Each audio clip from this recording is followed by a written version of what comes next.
I am very happy to welcome you all to a new world. I mean, to the field of justice and law. നിയമം അതേതൊരു രാജ്യത്തിൻ്റെയും അച്ചടക്കത്തിൻ്റെ അച്ചുകൂടമാണ്. എഴുതപ്പെട്ടതും അല്ലാത്തതുമായ സാമാന്യ നീതികൾ പൗരൻ അനുസരിക്കേണ്ട നിയമങ്ങളായി സമൂഹത്തിലേക്ക് സമന്വയിക്കപ്പെടുമ്പോൾ ഉണ്ടാകാവുന്ന ശാന്തതയാണ് ഏത് രാജ്യത്തിൻ്റെയും കെട്ടുറപ്പ്. ആ കെട്ടുറപ്പിന് ഇളക്കം തട്ടുമ്പോഴാണ് ഇവിടെ സമാധാന ലംഘനങ്ങളും കുറ്റകൃത്യങ്ങളും ഉണ്ടാകുന്നത്. അത്തരം അസ്വസ്ഥതാജനകമായ അന്തരീക്ഷത്തിലേക്കാണ് ഒരു അഭിഭാഷകന്റെ അരങ്ങേറ്റം. അവിടെ സത്യവും ധർമ്മവും നീതിയും അണുകിട കൈമോശം വരാതെ രാജ്യത്തെ നിയമങ്ങൾ ഉയർത്തിപ്പിടിക്കാനും അവയെ സംരക്ഷിക്കുവാനുമുള്ള ഭാരിച്ച ഉത്തരവാദിത്വമാണ് നിങ്ങളിലുള്ളത്. അതിന് നിങ്ങൾക്ക് കഴിയുമാറാകട്ടെ എന്ന് ഞാൻ ആശംസിക്കുന്നു. I, Jacob, declare and affirm that I shall uphold the Constitution and the law, and I shall faithfully discharge every obligation cast on me by the Act and rules framed thereunder.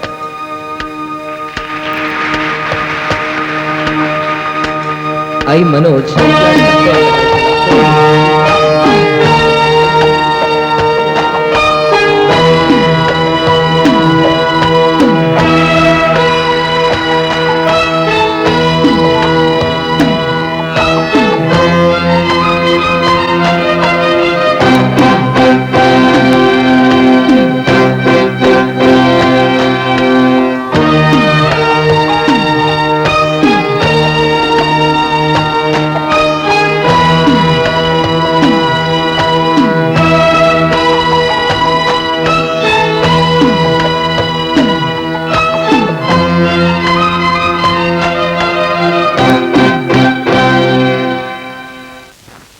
I, K. Prabhakara Menon, declare and affirm that I shall uphold the Constitution and the law, and I shall faithfully discharge every obligation cast on me by the Act and rules framed thereunder.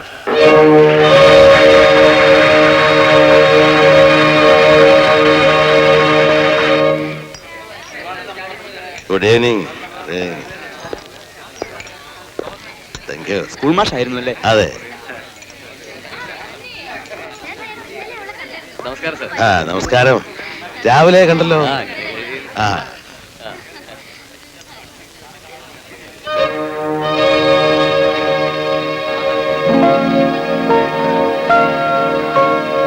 You carry on, please. Yes, sir.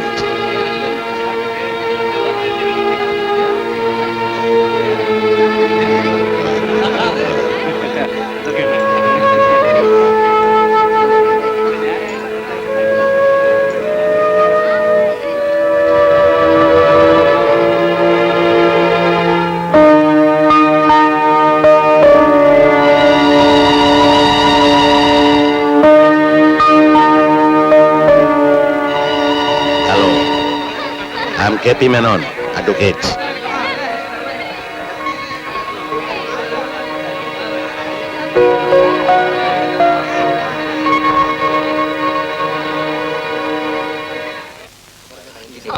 കാശ് അക്കൗണ്ടിൽ എഴുതിക്കോ. നമസ്കാരം sir. എനിക്കതിൽ യാതൊരു വിഷമവുമില്ല. ഇപ്പോ full bench ഉണ്ടല്ലോ. നമസ്കാരം. പിള്ളേർ ജീവിച്ചിരിപ്പുണ്ടോ? കുറെ കാലമാലോ ഈ പരിസരത്തൊക്കെ കണ്ടിട്ടെ. ഇത് എവിടെയാ? എന്നാൽ ഇന്ന് മുതൽ ഇനി എന്നെ ദിവസവും ഇവിടെ കാണാം. വക്കീല് ചത്താൽ ആ ചിതയി ചാടി ഗുമസ്തനും ചാകണമെന്ന വെപ്പ്. പക്ഷെ ഞാൻ ചത്തില്ല. കൊരങ്ങ് ചത്ത കുറവനെ പോലെ ഇങ്ങനെ അലഞ്ഞു നടന്നു. ഇപ്പൊ താൻ നടക്കുന്ന പോലെ. ഇന്നലെ ദൈവം വക്കീലിന്റെ രൂപത്തിൽ എന്റെ മുമ്പിൽ വന്നു. എനിക്ക് പണിയായടോ. ആരുടെ കൂടെ? Advocate K.P. മേനോന്റെ കൂടെ. എന്താ സാർ, വക്കീലിനെ വേണോ? ഉണ്ണി വക്കീലിനെ ഒന്ന് കാണണം. വരൂ സാർ, നമുക്ക്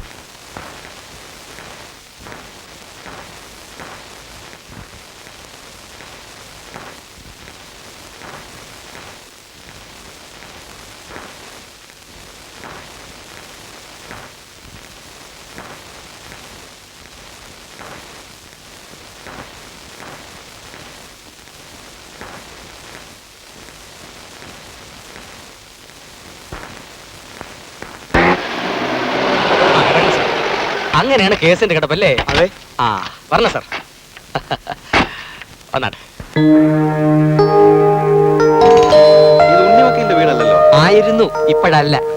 നിങ്ങളുടെ കേസ് കേട്ടപ്പോൾ അതിന് പറ്റിയ ആൾ ഇദ്ദേഹമാണെന്ന് എനിക്ക് തോന്നി. ഉണ്ണി വക്കീൽ പോലും ഇത്തരം സ്പെഷ്യൽ കേസുകളിൽ സംശയം ചോദിക്കുന്നത് കെ പി സാറിനോടാണ്. വക്കീൽ സാർ നമസ്കാരം, ഇരിക്കൂ. ഇരിക്കണം. എന്താ കാര്യം? വക്കീൽ സാറേ, കേസ് ഇതാണ്. ഒരാളിന്റെ പോമറേനിയൻ പട്ടി മറ്റൊരാളിന്റെ അൾസേഷനെ കടിച്ചു. അൾസേഷൻ പട്ടിയുടെ ആള് പോമറേനിയൻ പട്ടിയുടെ ആളിനെ അടിച്ചു.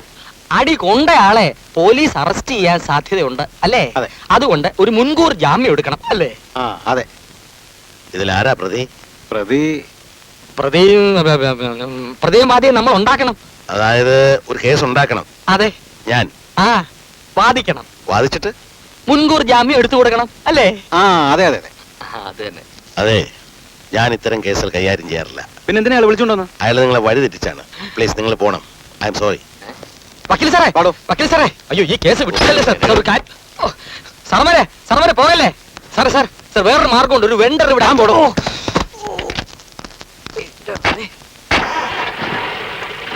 സാറേ,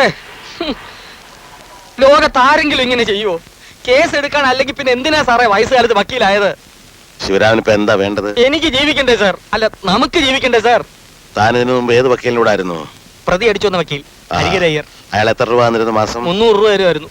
ഞാൻ 600 രൂപ തരാം, പോരെ? 600 രൂപ അത് നല്ല കാര്യമാ. പക്ഷെ ഒരു ജോലിയും ചെയ്യാതെ രാവിലെ മുതൽ വൈകുന്നേരം വരെ ഈ വരാന്തയിൽ ഈച്ച അടിച്ചോണ്ടിരുന്നിട്ട് 600 രൂപയും മേടിച്ചോണ്ട് വീട്ടിൽ പോവാന്ന് പറഞ്ഞാൽ ഒരു മനതൃപ്തി വേണ്ടേ സാർ? അതിനിപ്പോ എനിക്ക് എന്ത് ചെയ്യാൻ പറ്റും? ഛെ, എന്ത് കഷ്ടപ്പെട്ടാ ഞാൻ ആ കക്ഷികളെ മറ്റു ഗുമസ്തന്മാരുടെ ഇടയിൽ നിന്ന് വലിച്ചൂരി വരാന്തയെ കൊണ്ട് നിർത്തിയപ്പോ ഞാൻ അവരെ വഴിതെറ്റിച്ചത്. ഇനി ഏതെങ്കിലും കക്ഷികൾ എന്നോടൊപ്പം വരുമോ സാർ? ശിവരാമൻ ഒരു കാര്യം മനസ്സിലാക്കണം. സത്യസന്ധത ഇല്ലാത്ത ഒരു കേസും താൻ എനിക്ക് വേണ്ടി ക്യാൻവാസ് ചെയ്യരുത്. സാർ ഒരു കാര്യം ചെയ്യാമോ? എന്താണ്? ആ പഴയ സ്കൂൾ മാഷിന്റെ പണി തന്നെ പോയി ചെയ്. അതാ നല്ലത്. ഇതാ മേടിച്ചോണ്ടിരാൻ പറഞ്ഞ സാധനങ്ങൾ. ഒരു സത്യസന്ധത.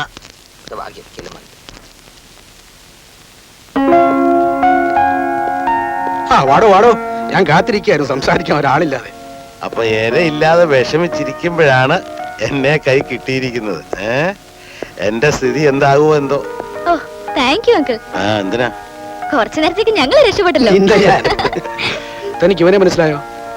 അത്ര അങ്ങോട്ട് ഓർമ്മ വരുന്നില്ല. എന്റെ അനന്തര വിശാലത്തിന്റെ മോനെ. ഞാൻ വരുന്നേ. എന്താ പേര്? രാജീവൻ. റെയിൽവേ ജോലിയുള്ള ആള്. നാരായണൻ പറഞ്ഞിരുന്നു. ഇനിയിപ്പോ ഞങ്ങൾക്ക് ധൈര്യമായിട്ട് എന്ത് തരികടയും കാണിക്കാലോ. സ്വന്തത്തിലൊരു വക്കീലായില്ലേ? കാണിക്കണം. ഇല്ല, ഞാൻ കേസില്ല വക്കീലായി പോയില്ലേ. പക്ഷെ ഫീസ് റെഡി മണി ആയി കിട്ടണം. വക്കീലായപ്പോ തന്നെ വക്കീലിന്റെ സ്വഭാവം കാണിച്ചു തുടങ്ങി.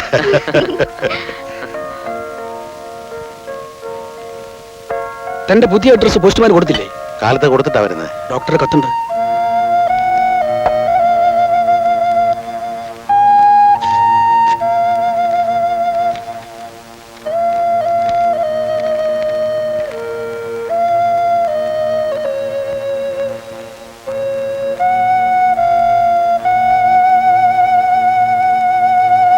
ഇപ്പോഴെങ്ങനെയുണ്ട്?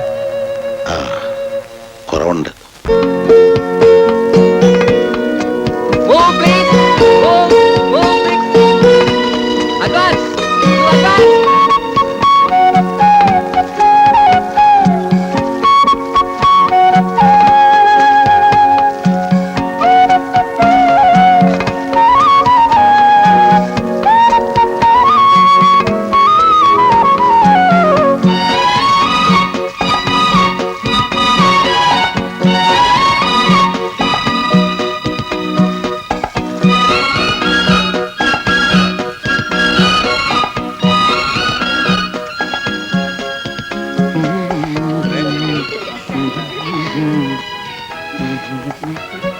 ആൻഡമാനിലെ സെലക്ഷന് പോകുന്നു പറഞ്ഞിട്ട് ഒടുവിൽ ഞാൻ പോകുന്നില്ല. അതെന്താ പോകുന്നില്ലെന്ന് വെച്ചത്? പോയാലും ഇവിടെ ആൾക്കാർ വിരഹഗാനം പാടി നടക്കും.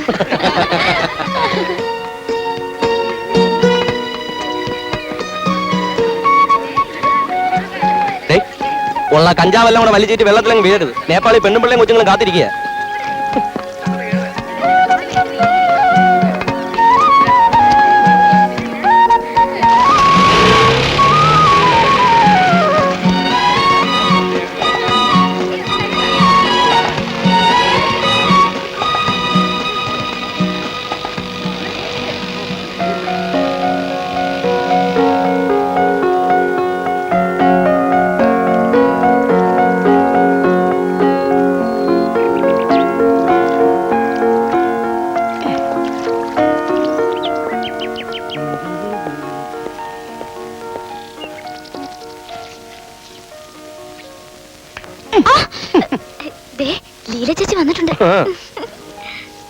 കനോയും ബോട്ട് പ്രാക്ടീസ് എന്നൊക്കെ പറഞ്ഞ് ഈ സേവി ചുമ്മാ സമയം കളയുമെന്നാ ജോണിച്ചായൻ പറയുന്നേ.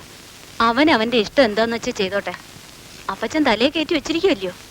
Hello Mrs ലീലാമാവാളുകാരൻ, മച്ചാക്ക് സൗഖ്യമാ? സൗഖ്യം താൻ. മച്ചാ വരല്ലേ? ഇല്ല വരില്ല. അമ്മച്ചി ഓ മറന്നുപോയോ? ഞാൻ പറഞ്ഞ പൈസയുടെ കാര്യം ഇന്ന് വൈകിട്ട് തരാന്നല്ലേ അമ്മച്ചി പറഞ്ഞിരുന്നത്? ഓടാ അവിടുന്ന്. ഞാൻ വൈകിട്ടൊന്നും കാലത്തൊന്നും ഒന്നും പറഞ്ഞിട്ടില്ല. ദേ അമ്മച്ചി കള്ളത്തരം പറയരുത്. അമ്മച്ചിയുടെ വാക്ക് വിശ്വസിച്ച് പല കാര്യങ്ങളെയും നീക്കി വെച്ചേക്കുക. ചുമ്മാ കളിക്കാൻ കാശെടുത്ത. നിനക്ക് എന്നാ പറ്റിയടാ സേവി? നിന്റെ ചുറ്റിക്കളിയുടെ കാര്യവും കാശ് ചെലവാകുന്ന വഴിയും പുള്ളിക്കാരൻ പറഞ്ഞു കേൾക്കാം അവിടെ. മോളതെ ഷൈൻ ചെയ്യാതെ കൂടുതലായ നാറും. അമ്മച്ചി സമയം ഒന്ന് പെട്ടെന്ന് എടുത്തതാ. എന്ത് തരാനാടാ? നീ മെനങ്ങാന്നല്ലേ 5000 രൂപ വാങ്ങിക്കൊണ്ട് പോയത്? അത് മെനഞ്ഞാന്നല്ലേ? ഞാൻ ഇന്നത്തെ ആവശ്യത്തിനാ ചോദിക്കുന്നത്. തരാൻ മനസ്സില്ല. എന്ന് പറഞ്ഞാൽ എങ്ങനെയാ?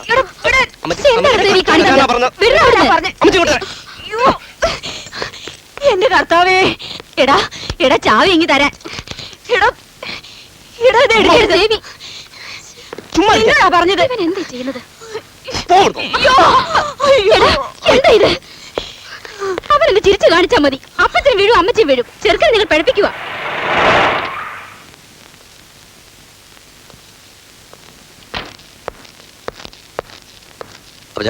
ആ കാറൊന്ന് പുറത്തോട്ട് എടുത്തോ. ഗുഡ് ഈവനിങ് അപ്പച്ചാ. ഗുഡ് ഈവനിങ് കുഞ്ഞു പറയാം. പപ്പ വന്നിട്ടുണ്ടോടി? പപ്പ എന്നെയും മമ്മി ഇവിടെ ആക്കിട്ട് പോയി. എവിടം വരെയായി കാര്യങ്ങളൊക്കെ? അതിനായിട്ടാ ഇപ്പൊ ഞാൻ വന്നേ. തിരുവല്ലായിന്ന് വന്ന ആ നായര് 10 ലക്ഷം രൂപയ്ക്ക് സമ്മതിച്ചു പോയതാ. അപ്പോ അതെ കളക്ടറേറ്റിൽ സ്റ്റേ വന്നിരിക്കുന്നു. മിച്ചഭൂമി ആയതുകൊണ്ട് വിൽക്കാൻ പറ്റത്തില്ലെന്നും പറഞ്ഞ്. ഓരോ ഗുലുമാലിൽ കൊണ്ടുപോയി തല വെച്ചിട്ട് ഇങ്ങോട്ട് പോരും. ആ മന്ത്രി ഒന്ന് വിളിച്ചു പറഞ്ഞ് ശരിയാക്കണമെന്ന് ജോണിച്ചായൻ പറഞ്ഞു. നോക്കട്ടെ.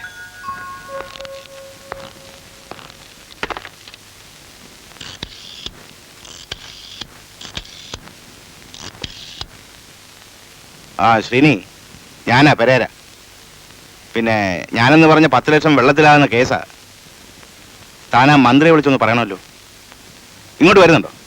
ശരി, ഇങ്ങോട്ട് പോരും. 10 ലക്ഷം രൂപയുടെ കാര്യമായിട്ടാണോ ജോണി ഇങ്ങനെ കുഞ്ഞു കളിച്ച് നടക്കുന്നത്? ചെയ്യേണ്ടത് നേരത്തിന് ചെയ്തിരുന്നെങ്കിൽ ഇപ്പൊ ഇങ്ങനെ ഓടിക്കളിക്കേണ്ട വല്ല കാര്യം ഉണ്ടായിരുന്നോ?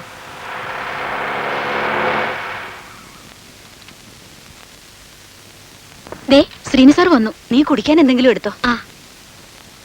എടോ ശ്രീനി, കുറച്ചു കാലമായിട്ട് ഇതൊരു തലവേദനയായിരിക്കുക.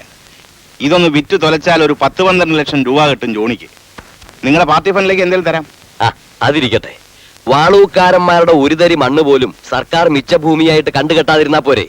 നിങ്ങൾ ആധാരം നടത്താൻ നോക്കണം. ബാക്കി കാര്യങ്ങളെല്ലാം വേണ്ട പോലെ ഞാൻ ഡീൽ ചെയ്തോളാം. എന്നാടേ മോളെ ആധാരം എഴുതുന്നത്?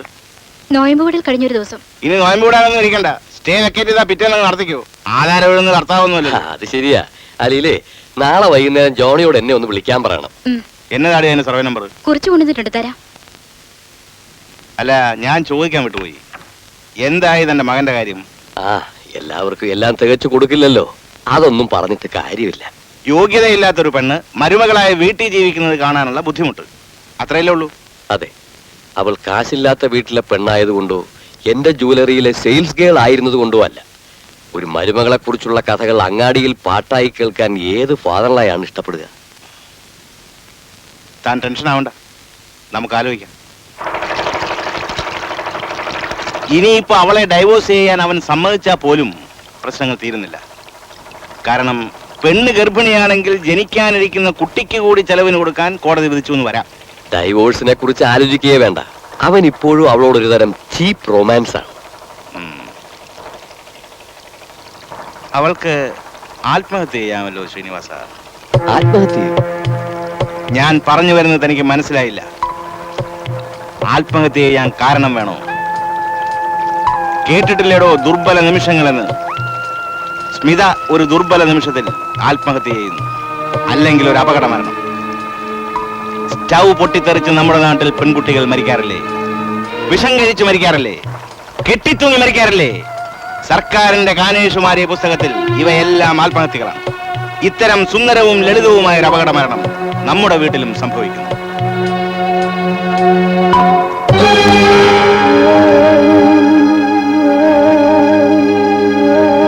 എല്ലാവരും ഒന്ന് പുറത്തേക്ക് പോകണം.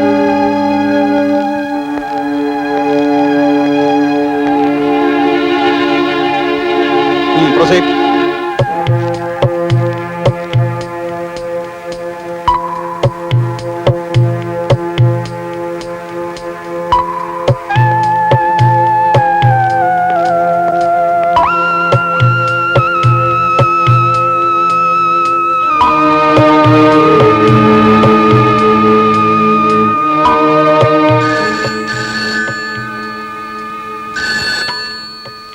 ഹലോ.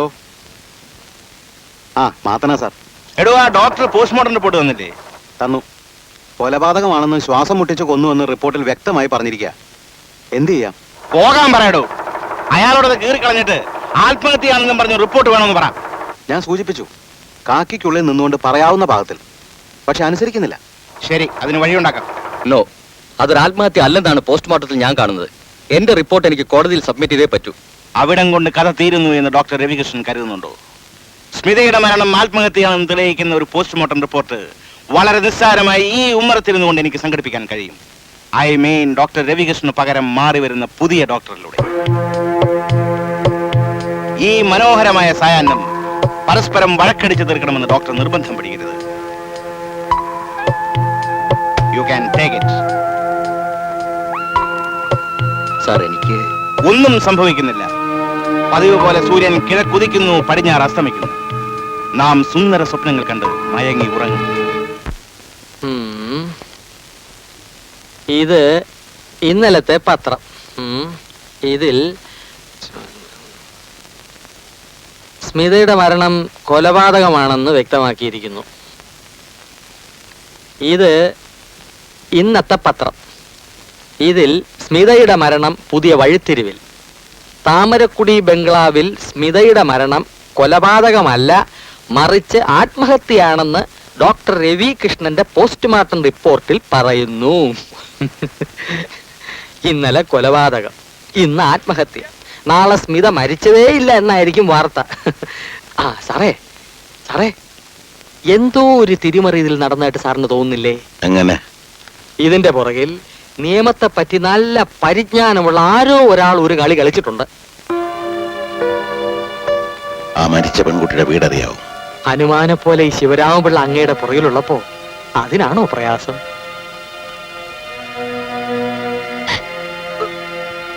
മോള് തൂങ്ങി മരിച്ചാണെന്ന് നിങ്ങൾ വിശ്വസിക്കുന്നുണ്ടോ? ഇല്ല സർ, എന്റെ മോൾക്ക് അങ്ങനെയൊന്നും ചെയ്യാനാവില്ല. അവളും ഭർത്താവും തമ്മിൽ അത്രയ്ക്ക് ഇഷ്ടത്തിലായിരുന്നു. എങ്കിൽ പിന്നെ നിങ്ങൾക്ക് ഈ കാര്യം പോലീസിനോട് പറയാൻ പാടില്ലായിരുന്നോ? ഞങ്ങള് പാവങ്ങളാ സാർ. നിങ്ങളുടെ മകളെ കൊന്നതാണ്. കൊലയാളികൾ ശിക്ഷിക്കപ്പെടണ്ടേ? അതിന് കേസ് കൊടുക്കണം, കോടതി പോണം. കേസിനും കോടതിയിലൊന്നും പോവാൻ ഞങ്ങൾക്ക് പണമില്ല സാർ. എന്റെ മോളെ കൊന്നവരോട് ദൈവം ചോദിച്ചോളൂ. പണച്ചിലവിന്റെ കാര്യമൊന്നും നിങ്ങൾ അറിയണ്ട. നിങ്ങളുടെ ഒപ്പം ഞാനുണ്ട്. മകളും ഭർത്താവിന്റെ വീട്ടുകാരും തമ്മിൽ എന്തെങ്കിലും പ്രശ്നങ്ങൾ ഉണ്ടെന്ന് ചിലര് പറയുന്നു കേട്ടു. അതാരോട് ചോദിച്ചാൽ അറിയാൻ പറ്റും? അവിടെ ഒരു വേലക്കാരിയുണ്ട്, മീനാക്ഷി. അവളുമായിട്ട് മോള് വലിയ അടുപ്പത്തിലായിരുന്നു. എപ്പോഴും മീനാക്ഷിയുടെ കാര്യം പറയുമായിരുന്നു. ഇല്ല, എനിക്കൊന്നും അറിയില്ല. സാറന്മാര് പോ, അതാ നല്ലത്. നിങ്ങൾ രണ്ടുപേരും ജയിലിൽ പോയേ അടങ്ങുള്ളോ? ഇവളെ കൊണ്ട് മണിയായി സത്യം പറയിക്കാൻ സാറിന് അറിയാം. എന്താ, അത് വേണോ? സാറേ, ഞാൻ പറയാം. പക്ഷെ പറഞ്ഞാൽ അവരറിയും എന്നെ. അതോർത്ത് ഭയപ്പെടണ്ട, നിങ്ങൾക്കൊന്നും സംഭവിക്കില്ല. അന്ന് മുരളിക്കുഞ്ഞ് വീട്ടിലില്ലായിരുന്നു. പതിവില്ലാതെ സ്മിതക്കുഞ്ഞ് എന്നെ കൂട്ടുകിടക്കാൻ വിളിച്ചു. വിഷുനാളിൽ സ്മിതക്കുഞ്ഞ് വാങ്ങി തന്ന സാരി വീട്ടിലെല്ലാവർക്കും എന്ത് ഇഷ്ടായെന്നോ. അയ്യോ, അത് ഞാൻ സെലക്ട് ചെയ്തതല്ല, മുരളിച്ചേട്ടൻ സെലക്ട് ചെയ്തതാ. ഞങ്ങള് തമ്മിൽ ഇഷ്ടായ പിന്നെ ഒറ്റ സാരി എന്നെ കൊണ്ട് എടുപ്പിക്കില്ല. സാരി തിരഞ്ഞെടുക്കാൻ മൂപ്പര് പെണ്ണുങ്ങളെക്കാൾ വിരുദ്ധനാ. സാരി തിരഞ്ഞെടുക്കാൻ മാത്രമല്ലല്ലോ. എന്നാ ഞാൻ പോയി കിടക്കട്ടെ? വേണ്ടെന്നേ, ഇന്ന് മീനാക്ഷി ഇവിടെ കിടക്ക്. നമുക്ക് വെറുതെ വർത്താനം പറഞ്ഞിരിക്കാം. ഞാൻ ബാത്റൂം പോയിട്ട് വരാം.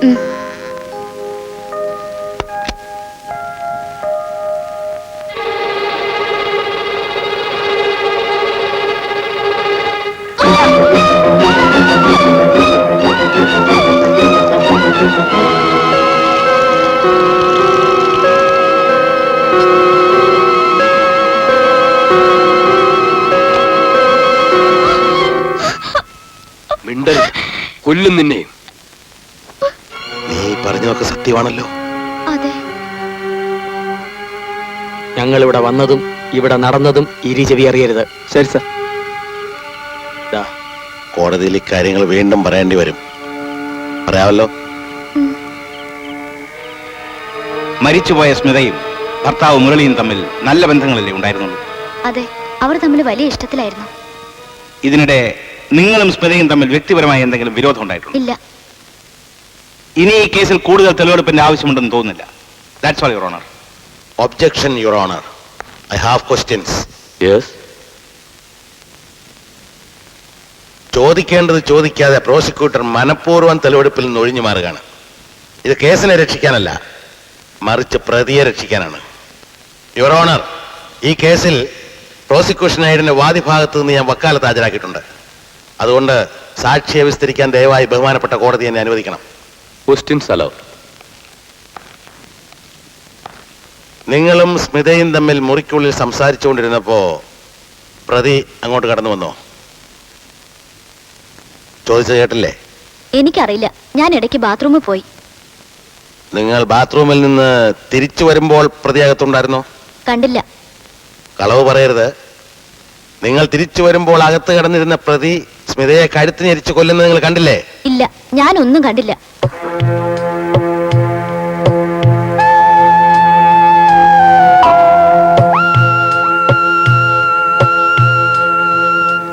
കുട്ടി അമേരിക്കയിൽ MBAക്ക് പഠിക്കുക. 6 മാസം കഴിഞ്ഞിങ്ങി എത്തും.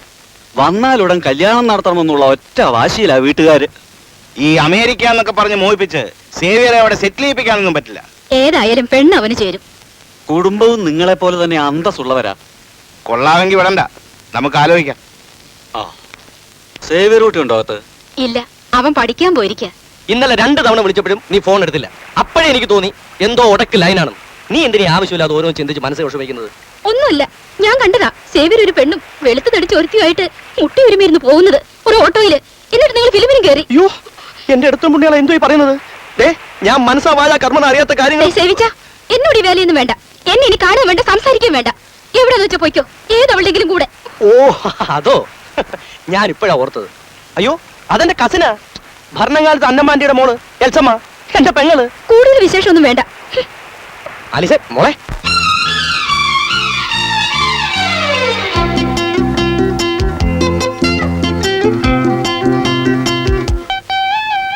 മുത്തുക്കിളി മൊഴികളെ, ചുംബനലതകളെ,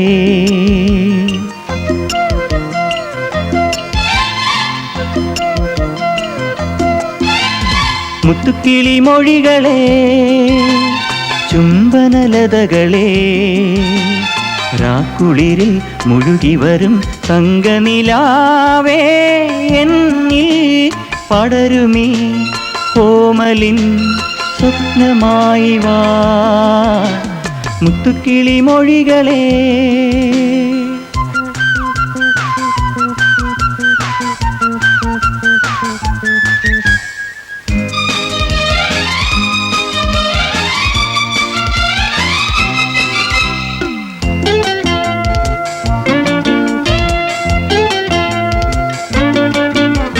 താമരവളയം കണ്ടോ, എന്നനുരാഗം നിറയുമീ പൂങ്കൈയിൽ, കണ്ണിൽ കമലദളം കണ്ടോ.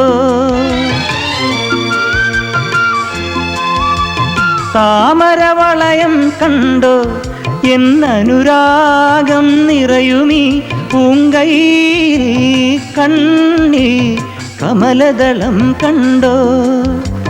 സിരകളിലൊഴുകും സ്നേഹമേ, ഇരുകര കവിയും മോഹമേ, കളിച്ചിരിയിൽ പദനുരയും കാമുക ഹൃദയം കണ്ടോ. മുത്തുക്കിളി മൊഴികളെ, ചുംബനലതകളെ, രാക്കുളിരിൽ മുഴുകി വരും തങ്കനിലാവേ, എന്നിൽ പടരുമീ കോമലിൻ സ്വപ്നമായി വാ, മുത്തുക്കിളി മൊഴികളെ.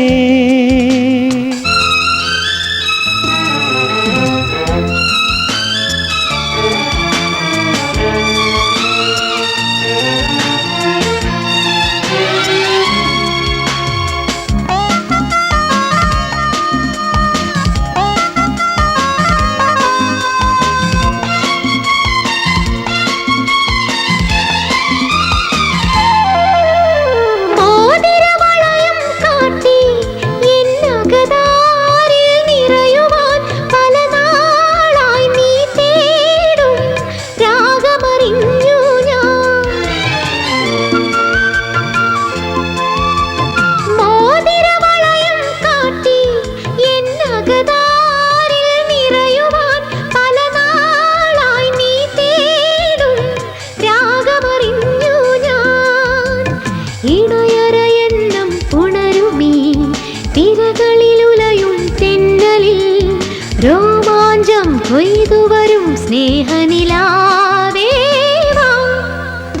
മുത്തുക്കിളി മൊഴികളെ ചുംബനലതകളെ രാക്കുളിരിൽ മുഴുകി വരും തങ്കനിലാവേ എന്നിൽ പടരുമീ ഓമലിൻ സ്വപ്നമായി വാ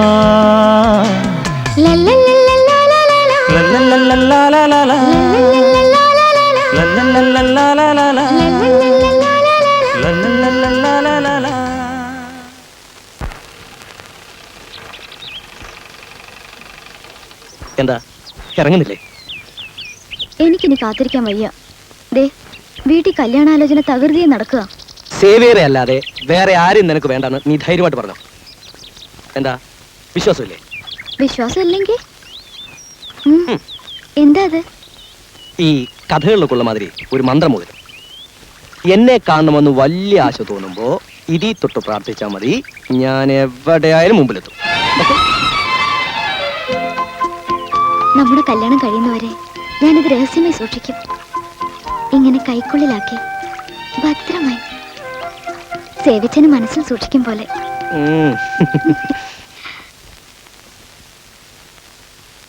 ശിവരാമപിള്ളേ, ഓ, കിണറ്റിൽ നിന്നും വീണു മരിച്ചു എന്നത് തെങ്ങിൽ നിന്നും വീണു മരിച്ചു എന്ന് തിരുത്തി വായിക്കാൻ അപേക്ഷ. അതല്ലടോ അതിന്റെ താഴെ. മരുന്ന് മാറി കുത്തിവെച്ച് രോഗി മരിച്ചു. അത് തന്നെ. ഡോക്ടറുടെ അനാസ്ഥ മൂലം മരുന്ന് മാറി കുത്തിവെച്ച് മാടപ്പള്ളിക്കാരൻ മാധവൻ തൽക്ഷണം മൃതിയടഞ്ഞു. മരുന്ന് കുത്തിവെച്ചാലേ മരിക്കുന്ന കാലമാ. അപ്പൊ പിന്നെ മരുന്ന് മാറി കുത്തിവെച്ചാലത്തെ അവസ്ഥയോ? എന്തൊരു നാട് അത്. മാതാപിതാക്കൾ ലക്ഷങ്ങൾ കൈക്കൂലി കൊടുത്ത് താല്പര്യമില്ലാത്തതിനെ ഡോക്ടറാക്കി എടുക്കും. അവൻ ചെയ്യുന്ന പ്രവൃത്തി ഇതൊക്കെ. എന്നിട്ട് കൊടുത്ത കാശ് തിരിച്ചു പിടിക്കാൻ പ്രൈവറ്റ് പ്രാക്ടീസും കൈക്കൂലി. പക്ഷേ ഈ ഫ്രാൻസിസ് ഡോക്ടർ അങ്ങനല്ല സർ. കഴിഞ്ഞ ആഴ്ച എന്റെ ഭാര്യയ്ക്ക് അസുഖമായിട്ട് ഞാൻ അദ്ദേഹത്തെ കണ്ടിരുന്നു. ഒരു 50 രൂപയെങ്കിലും മേടിക്കുമെന്നാണ് ഞാൻ വിചാരിച്ചു. പക്ഷെ 5 പൈസ പോലും മേടിച്ചില്ല. മാത്രമല്ല നല്ല കൈപ്പുണ്യവും. നല്ല കൈപ്പുണ്യം. അതുകൊണ്ടാണ് ഇപ്പൊ വിലങ്ങ് വീഴാൻ പോകുന്നത്. അയ്യോ അങ്ങനെ പറയല്ലേ സർ. അദ്ദേഹം ഒരു നല്ല മനുഷ്യനാണ്. എനിക്ക് നേരിട്ട് അറിയാവുന്ന കാര്യമാണ്. അദ്ദേഹത്തെ ഒന്ന് രക്ഷിച്ചൂടെ?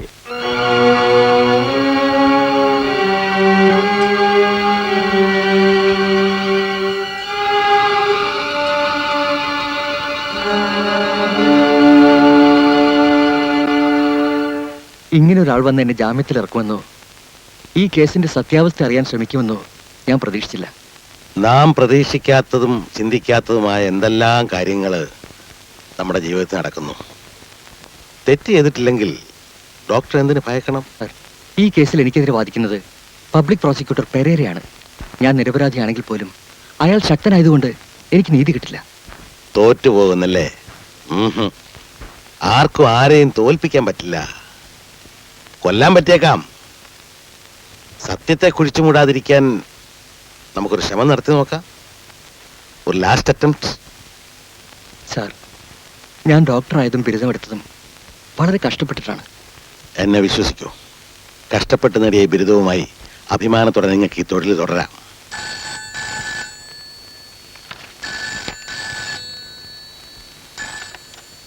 ഹലോ, ഞാനാ അപ്പച്ച. ജോണി ഉണ്ടോടി അവിടെ? ഉണ്ട്, വിളിക്കാം. ജോണിച്ചായ, ഫോൺ അപ്പച്ചനാ.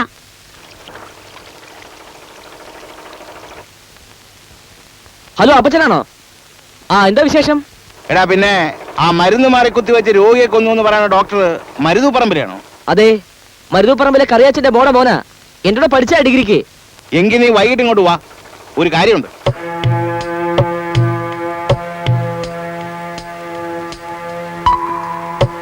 എടോ ഡോക്ടറെ. ജോണിയോ? ഭയങ്കര സർപ്രൈസ് ആയി പോയല്ലോ. ഇരിക്കടാ. ഇന്നലെ നിന്റെ ഹോസ്പിറ്റലിൽ ഞാൻ എത്ര വിളിച്ചിട്ടാ. നീ എവിടെ ആയിരുന്നു? നിന്റെ പഴയ ചുറ്റിക്കളി നിർത്താറായില്ലേ? ഞാൻ ഇന്നലെ ജെസ്സിയെ വീട് വരെ കൊണ്ടാക്കാൻ പോയതാ. വന്നു പറഞ്ഞ് നീ വിളിച്ചിരുന്നത്. എന്താണ് പ്രശ്നം? എടാ, നിന്റെ കേസ് ഉണ്ടല്ലോ, ഏതോ മരുന്ന് മാറി കുത്തി വെച്ചൊരു മാടപ്പള്ളിക്കാരൻ മരിച്ചത്. അതിപ്പോ നിനക്കെതിരെ വാദിക്കുന്നത് അപ്പച്ചനാ. പിന്നെ ഞാൻ പറഞ്ഞപ്പോഴാ പുള്ളിക്കാരൻ അറിയുന്നത് നീ മരുതുപറമ്പിലാണെന്നും എന്റെ ക്ലാസ്മേറ്റ് ആണെന്നും. ജോണി, ഞാൻ ആ കേസിൽ നിരപരാധിയാണ്. നീ ചെയ്തോ ചെയ്തില്ലേ എന്നുള്ളതല്ല പ്രശ്നം. നിന്റെ വക്കീലില്ലേ, ഒരു KP മേനോൻ, അയാൾ ചുമ്മാ ഒരു ഓളത്തിന്റെ ആളാ.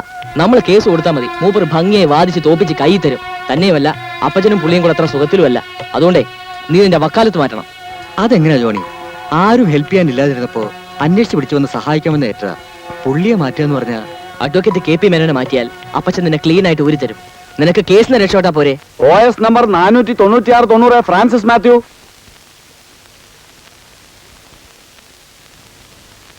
പ്രതി ഹാജരുണ്ട്. നോ മിസ്റ്റർ നായർ, നിങ്ങൾക്ക് കേസ് നമ്പർ തെറ്റി. ഇത് എന്റെ കേസാണ്. അല്ല വക്കീൽ അദ്ദേഹം, ഇത് എന്റെ കേസ് തന്നെ. അതെങ്ങനെ നിങ്ങളുടെ കേസാകും? OS നമ്പർ 496 എന്റെ കേസല്ലേ? അതൊന്നും എനിക്ക് അറിഞ്ഞൂടാ, എനിക്കിത് പുതിയ വക്കാലത്താ. ഞാൻ അറിയാതെയോ? What's the matter? What's happening there? ഞാൻ അറിയാതെ എന്റെ കേസിൽ പുതിയൊരു വക്കീലും വക്കാലത്തും. ആരാ നിങ്ങളുടെ വക്കീല്? അദ്ദേഹമാ RK നായർ.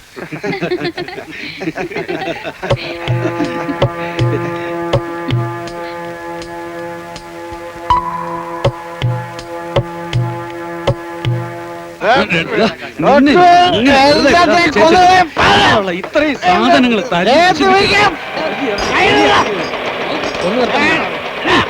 ഒന്ന് നിർത്തിക്കേ. നിർത്ത്. എന്തുവാ ചാക്കോയുടെ പ്രശ്നം? എന്റെ പൊന്നു വക്കീൽ സാറേ, ഇയാൾ മൂക്കറ്റം കുടിച്ചിട്ട് എന്നെ മെക്കിട്ട് ഇവിടെ ഉള്ള എല്ലാം തല്ലി നശിപ്പിച്ചു. എന്തുവാ കുഞ്ഞേ ഇത്? ഈ ചെറുപ്രായത്തിലെ കള്ളു കുടിച്ച് കരള് വാട്ടണോ?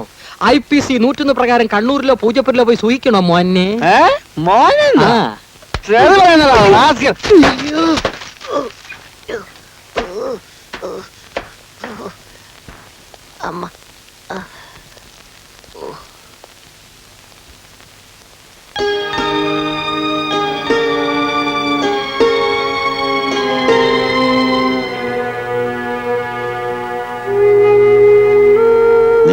അങ്ങനെ കൊണ്ടുപോകാൻ പറ്റില്ല സാറേ, എനിക്ക് നഷ്ടപ്പെട്ട സാധനങ്ങളുടെ വില കിട്ടണം.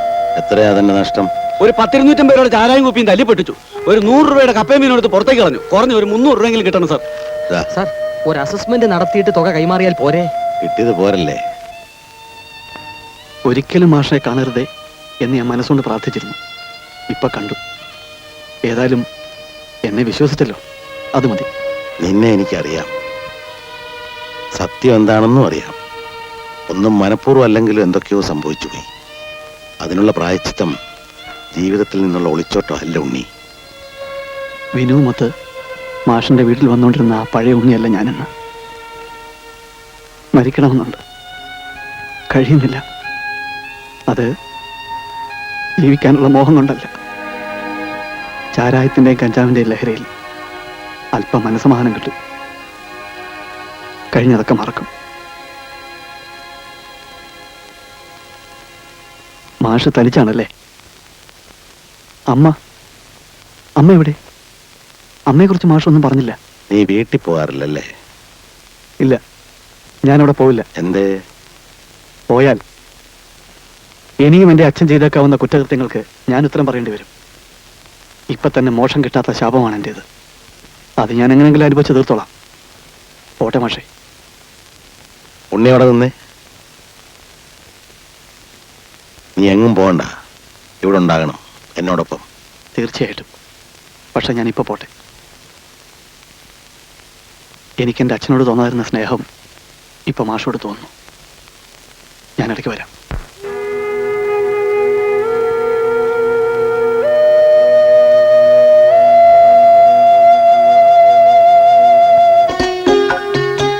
അയ്യയ്യ പരമമ്പിളി പൂക്കുല മാറിലണിഞ്ഞ കരിമ്പൂതം.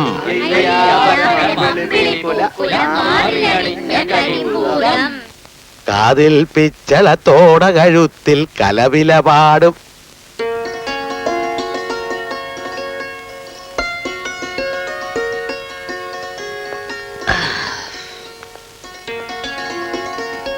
നിങ്ങൾ ഇന്നലെ വരുമെന്ന് പറഞ്ഞ് ഞങ്ങൾ പാതിര വരെ കാത്തിരുന്നു. എന്ത് പറ്റി?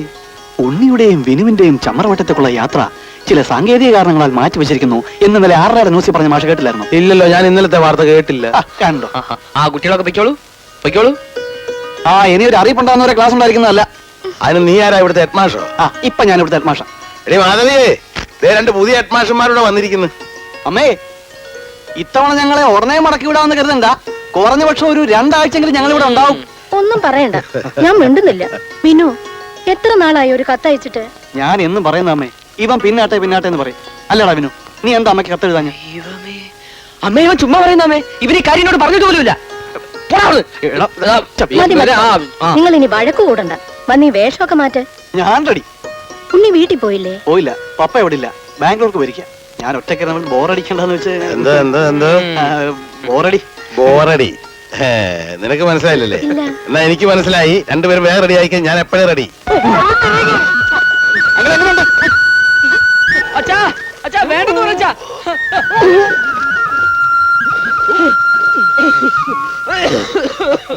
ഉണ്ണി അവനെ പിടിച്ചൊരു 3-4 മുക്ക കൊണ്ട് മുക്കണ. അപ്പൊ അവന് പേടി പോവും. അച്ഛാ പ്ലീസ് വേണ്ടെന്ന് പറഞ്ഞാ അച്ഛാ ഞാൻ ചത്തു പോച്ചാ. അയ്യോ ഞാൻ ചത്തു പോലും ഞങ്ങൾ ഞാൻ വരില്ല ഞാൻ വരില്ല ഞാൻ വരില്ല. അയ്യോ ഞാൻ വരില്ല. അയ്യോ വേണ്ട.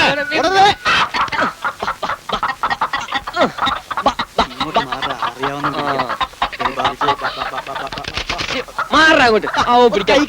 ഓ അതെ അതെ കിട്ടി നിന്റെ കയ്യിൽ. അതേപോലെ അറിയാവുന്ന പിടിച്ചു. രണ്ടിനും കോഴിയെ പിടിക്കാൻ അറിയാൻ പറ്റും. ഇവനെ കൈ ലോകത്താണ്. അതിനെ കൂടെ വേണം.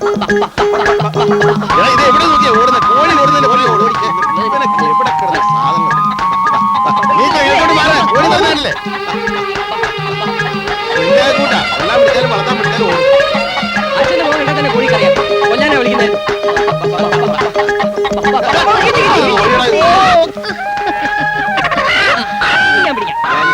ഇനി ആരും പിടിക്കണ്ട. ഞാൻ പിടിച്ചു കഴിഞ്ഞപ്പോ സഹായിക്കാൻ എത്ര ആളാ. എന്നാടി ഒരു 1.5 കിലോ വരും. ഈ സാധു ജീവിയെ പിടിച്ചു കൊല്ലാൻ 3 ആൾക്കും എത്ര മെടുക്ക. നരകത്തിൽ പോവും കണ്ടോ. നരകത്തിൽ പോയാലും വേണ്ടില്ല, ഇന്ന് ഇതിനെ കൊന്നു നിന്നിട്ടേ ബാക്കി കാര്യമുള്ളൂ. എന്തായാലും മഹാപാപ. കൊന്നാ പാവം തിന്നാ തീരുമെന്ന അമ്മേ. പേടിയുണ്ടെങ്കിൽ അമ്മ തിന്നണ്ട. നിന്റെ അമ്മയ്ക്ക് തിന്നാൻ നേരത്ത് പേടിയൊന്നുമില്ല. ഒറ്റ ഇരിപ്പിന് 2 കോഴിയെ തിന്നും. ഇരിക്കുന്ന ഈ ഇരിപ്പ് കണ്ടില്ലേ? വിനീത് പരീക്ഷയ്ക്ക് നന്നായിട്ട് എഴുതിയിട്ടുണ്ടെന്നാ പറഞ്ഞത്. ഇനിയിപ്പോ മെഡിസിന്റെ എൻട്രൻസ് ടെസ്റ്റ് കൂടി പാസ്സാകണം. അതൊരു കടമ്പയാ. നിങ്ങൾ കണ്ടോ, ഒക്കെ ശരിയാവും.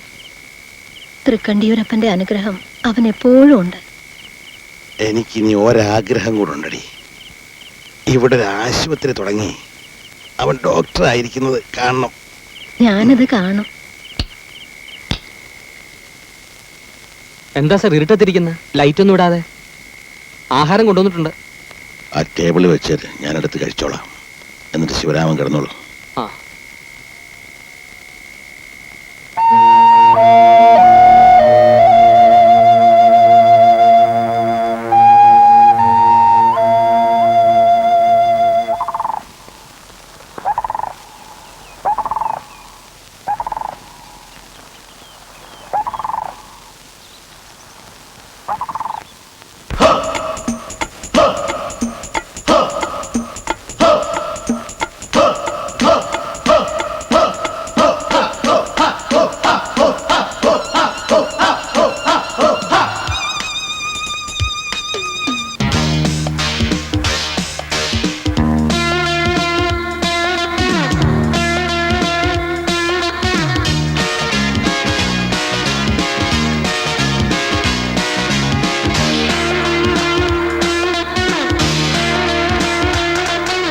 പൂക്കടമ്പിലിത്തിരിക്കുടന്ന നീട്ടിയോടി വന്നു പൂക്കാലം.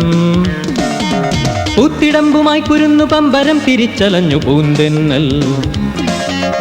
ഓലഞ്ഞാലി പാടി മഞ്ഞു വീണ രാവിലേതോ ശ്യാമമോഹരാഗം. ഓലഞ്ഞാലി പാടി മഞ്ഞണിഞ്ഞ കൊമ്പിലേതോ ശ്യാമരാഗം. പൂക്കടമ്പിലിത്തിരിക്കുടന്ന നീട്ടിയോടി വന്നു പൂക്കാലം.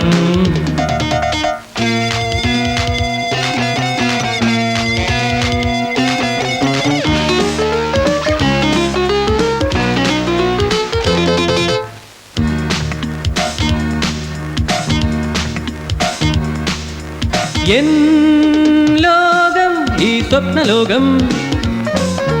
പാഠങ്ങൾ ഈ ജീവിതം.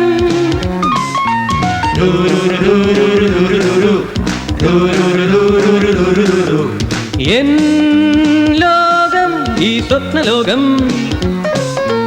പാഠങ്ങൾ ഈ ജീവിതം. കേൾപ്പതെല്ലാം തുളുമ്പും പദങ്ങൾ, കാൺമതെല്ലാം വസന്തം. ഉള്ളിലെങ്ങും കിനാവിൻ സുഗന്ധം, വിലോല മൗനം. പൂത്തുലഞ്ഞുണർന്നതെന്റെ കാവ്യലോകം, നവ്യഭാവം പൂണ്ടുണർന്ന താളങ്ങൾ. പൂക്കടമ്പിലിത്തിരിക്കുടന്ന നീട്ടിയോടി വന്നു പൂക്കാലം. പൂത്തിടമ്പുമായി കുരുന്നു പമ്പരം തിരിച്ചലഞ്ഞു പൂന്തന്നൽ. ഓലഞ്ഞാലി പാടി മഞ്ഞു വീണ രാവിലേതോ ശ്യാമമോഹരാഗം. ഓലഞ്ഞാലി പാടി മഞ്ഞണിഞ്ഞ കൊമ്പിലേതോ ശ്യാമരാഗം.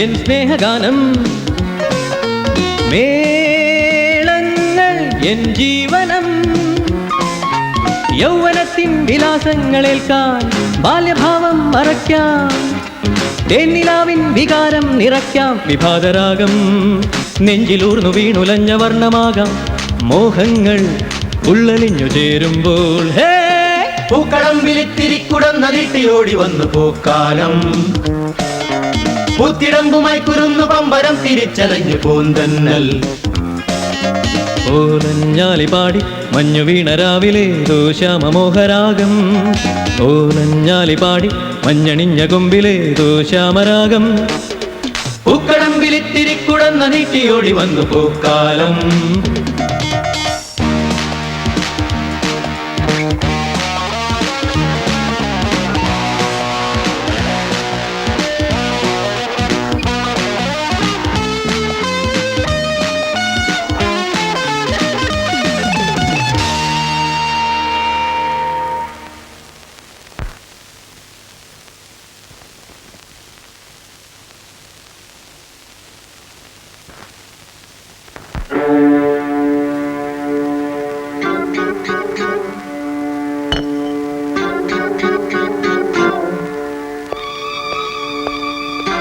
അലക്സേ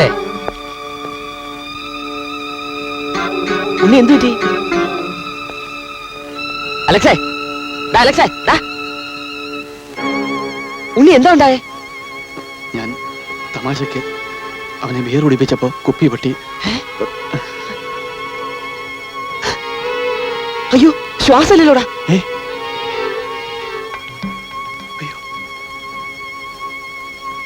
ഇനി എന്ത് ചെയ്യും? എന്ത് ചെയ്യും നീ? വിനു, നീ ആ റഹീമിന്റെ ജീപ്പ് എടുത്തോണ്ട് വന്നാ നമുക്ക് അവനെ അടുത്ത് മാറ്റാം. ഞാൻ പോയാ അവർ വണ്ടി തരില്ല. നീ പോയാലേ കാര്യം നടക്കൂ. ഞാൻ ഇവിടെ ഇരിക്കാം, നീ വേഗം പോയിട്ട് വാ. എടാ അവന്മാര് താഴെയുണ്ട്, കാണരുത്. നീ ആ ലൈറ്റ് ഓഫ് ചെയ്യും.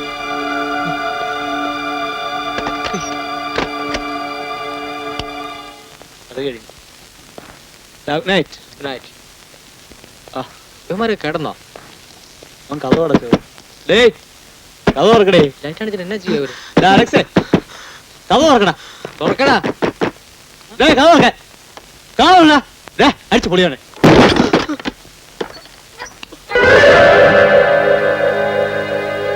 ഇതിൽ 5 ലക്ഷമുണ്ട്. ഇനി എത്ര വേണമെങ്കിലും തരാം. എന്റെ മകനെ രക്ഷപ്പെടുത്തണം. സാറിന് മാത്രമേ അതിന് കഴിയൂ. മിസ്റ്റർ വിശ്വം, എല്ലാ വാതിലുകളും അടയുമ്പോൾ നിയമപുസ്തകം കാട്ടിത്തരുന്ന ചില പിൻവാതിലുകളുണ്ട്. അങ്ങനെ ഒരു പിൻവാതിലിന് വേണ്ടിയുള്ള തിരച്ചിൽ നമുക്ക് തുടങ്ങാം.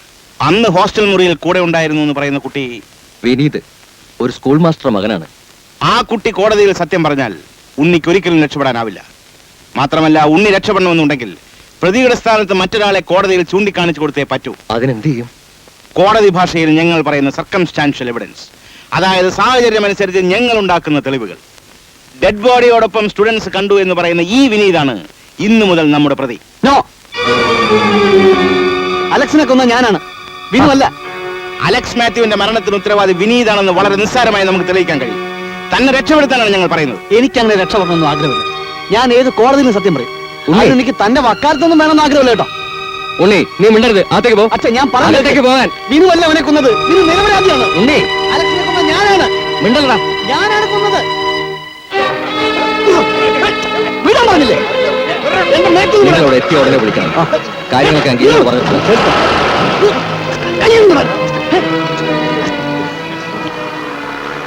അന്ന് അവർ എന്നെ ബാംഗ്ലൂരിലുള്ള ചേച്ചിയുടെ വീട്ടിലേക്ക് കൊണ്ടുപോയി. പിന്നെ മാസങ്ങൾ കഴിഞ്ഞാണ് ഞാൻ പകൽ വിളിച്ചാൻ കാണുന്നത്. ശരിക്കും ഞാൻ തളവറയിലായിരുന്നു. ന്യൂസ് പേപ്പറുകൾ പോലും അവരെന്നെ കാണിച്ചിരുന്നില്ല. പിന്നീടുണ്ടായെന്ന് ഞാൻ അറിഞ്ഞിരുന്നില്ല.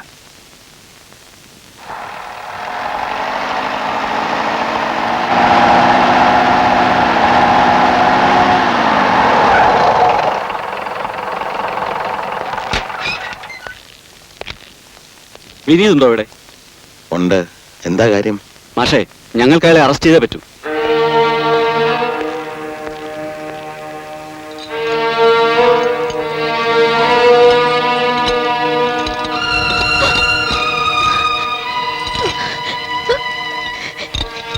എന്താ ഇത്? അയ്യോ അയ്യോ സാറേ.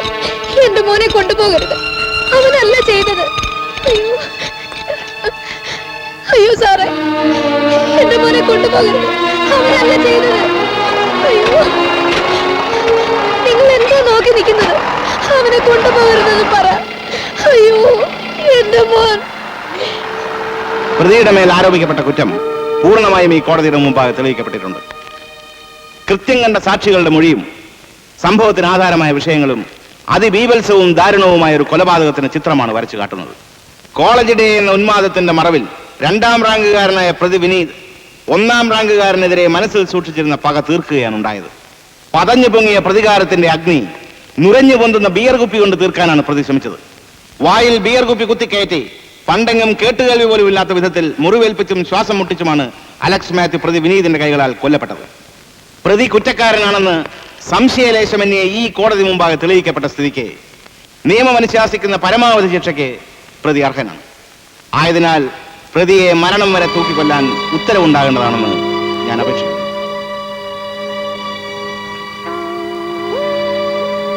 നമസ്കാരം സർ. എന്തു വേണം?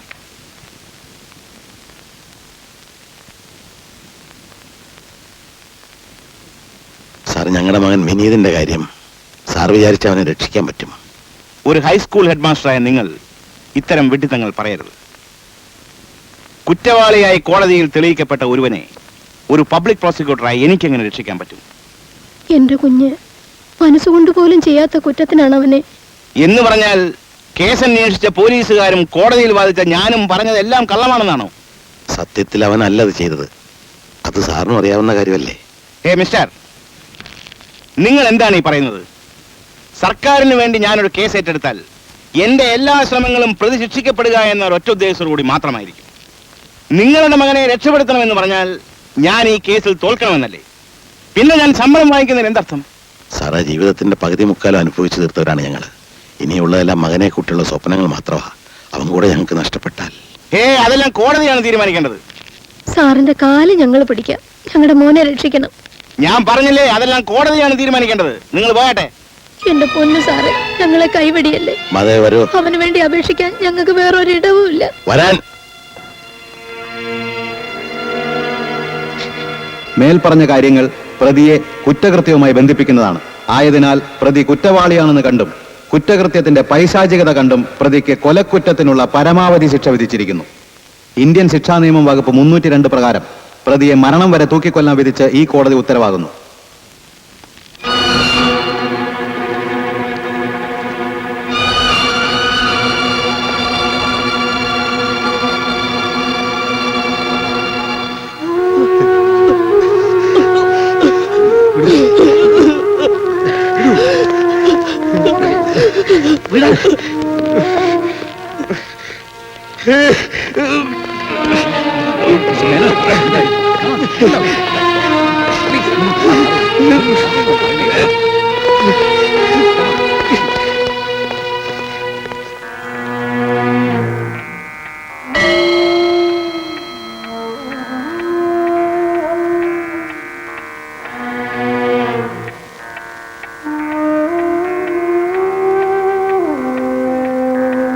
വെളുപ്പിന് 5 മണിക്കല്ലേ?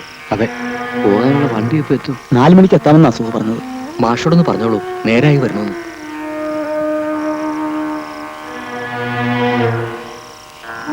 മാഷേ, മാഷേ, സമയായി.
വന്നില്ലേ?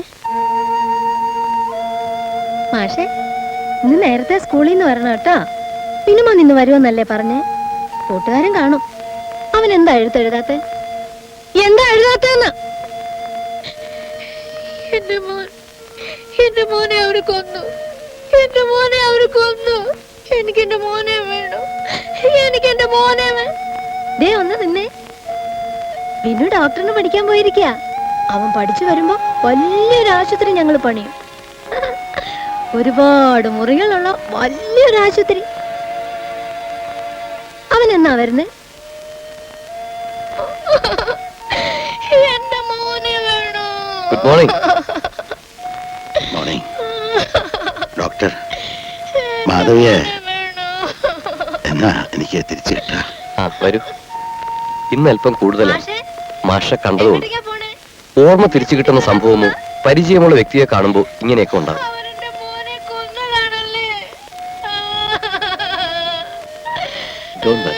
എല്ലാം ശരിയാവും.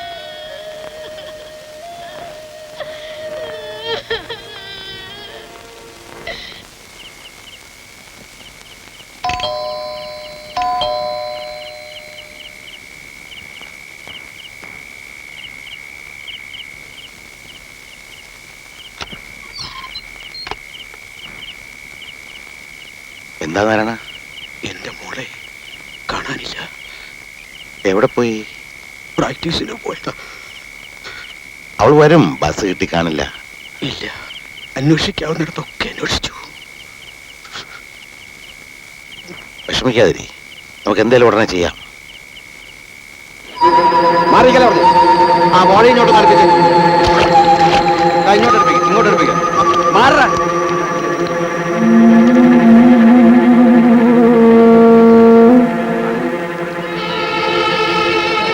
ഇത് നിങ്ങളുടെ മകളാണോ?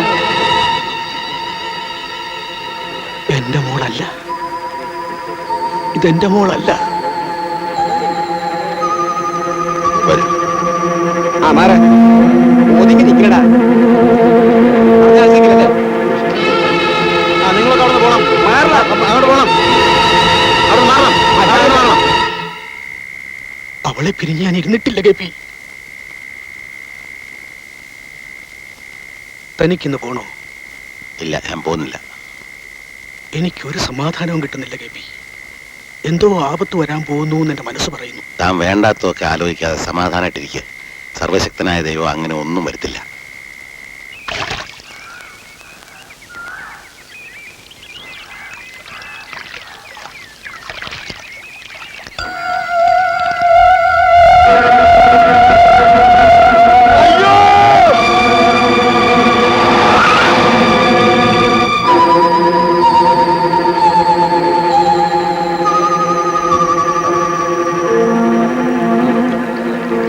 നോക്കണം.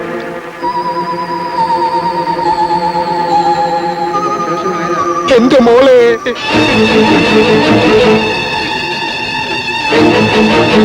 നീലിമ കൊലക്കേസ് തെളിയിക്കുക. പോലീസ് നീതി പാലിക്കുക. കുറ്റവാളികളെ ശിക്ഷിക്കുക. കേസിന് തുമ്പുണ്ടാക്കുക. പോലീസ് നീതി പാലിക്കുക. നീലിമയുടെ ഘാതകരെ അറസ്റ്റ് ചെയ്യുക. നീലിമ കൊലക്കേസ് തെളിയിക്കുക. ആഭ്യന്തരമന്ത്രി രാജിവയ്ക്കുക. ദുഃഖം ഓരോരുത്തർക്കും ഓരോ വിധത്തിലാണ്. എനിക്ക് എൻ്റെ മകൻ, നാരായണ നായരുടെ മകൾ, രണ്ടും നഷ്ടപ്പെട്ടത് രണ്ട് രീതിയിലാണ്. എന്തായാലും ഈ കേസ് ഇത്തിരി കടുക്കുന്ന കൂട്ടത്തിലാ. നാട്ടുകാരും കൂട്ടുകാരും ഒക്കെ കൂടി കേസ് തെളിയിക്കാൻ വേണ്ടിയുള്ള പ്രക്ഷോഭണത്തിലാണ്. ദേ ഇന്നിപ്പോ പോലീസ് സ്റ്റേഷൻ പിക്കറ്റ് ചെയ്യാൻ പോണെന്നാ കേട്ടത്. ഇനിയിപ്പോൾ അതിൻ്റെ ആവശ്യമുണ്ടെന്ന് തോന്നുന്നില്ല. പ്രശസ്തമായ കവളപ്പാറ കൊലക്കേസ് ഒരു നിമിഷം കൊണ്ട് തെളിയിച്ച IPS ഓഫീസറെയാ അതിനുവേണ്ടി നിയമിച്ചിരിക്കുന്നത്. അതാരാണ് സാർ? അപർണ S. മേനോൻ. നീലിമയുടെ ഘാതകരെ അറസ്റ്റ് ചെയ്യുക. പോലീസ് നീതി പാലിക്കുക.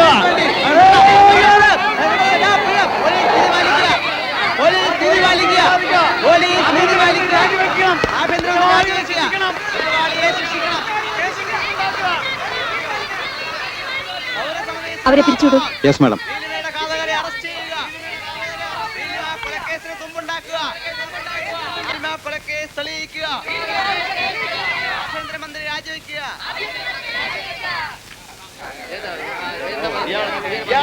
നിങ്ങൾ പിരിഞ്ഞു പോകണം. നിങ്ങൾ എല്ലാവരും പിരിഞ്ഞു പോകണം എന്നാണ് പറഞ്ഞത്. ഞങ്ങൾ പോകാൻ വന്നവരല്ല, ഞങ്ങൾ ഒരു തീരുമാനം എടുത്തിട്ടേ പോകും. പിരിഞ്ഞു പോയില്ലെങ്കിൽ പിരിച്ചുവിടാനുള്ള വഴി ഞങ്ങൾക്ക് അറിയാൻ പാടില്ലാത്തോണ്ടല്ല, മര്യാദയ്ക്ക് പോകുന്നതാണ് നല്ലത്. പോലീസിന്റെ അനാസ്ഥ അവസാനിപ്പിക്കുക, നീലിമ കേസ് തെളിയിക്കുക. ജനങ്ങൾ പിരിഞ്ഞു പോകുന്നില്ല, ലാത്തിചാർജ് നടത്തിയാലോ? ഇത്രയും ആളുകളെ നമ്മൾ എങ്ങനെ കൺട്രോൾ ചെയ്യും സർ? ഒരു കാര്യം ചെയ്യും, ക്യാമ്പിൽ വിളിച്ച് 2 പ്ലാറ്റൂൺ പോലീസ് വരാൻ പറ. ശരി സർ.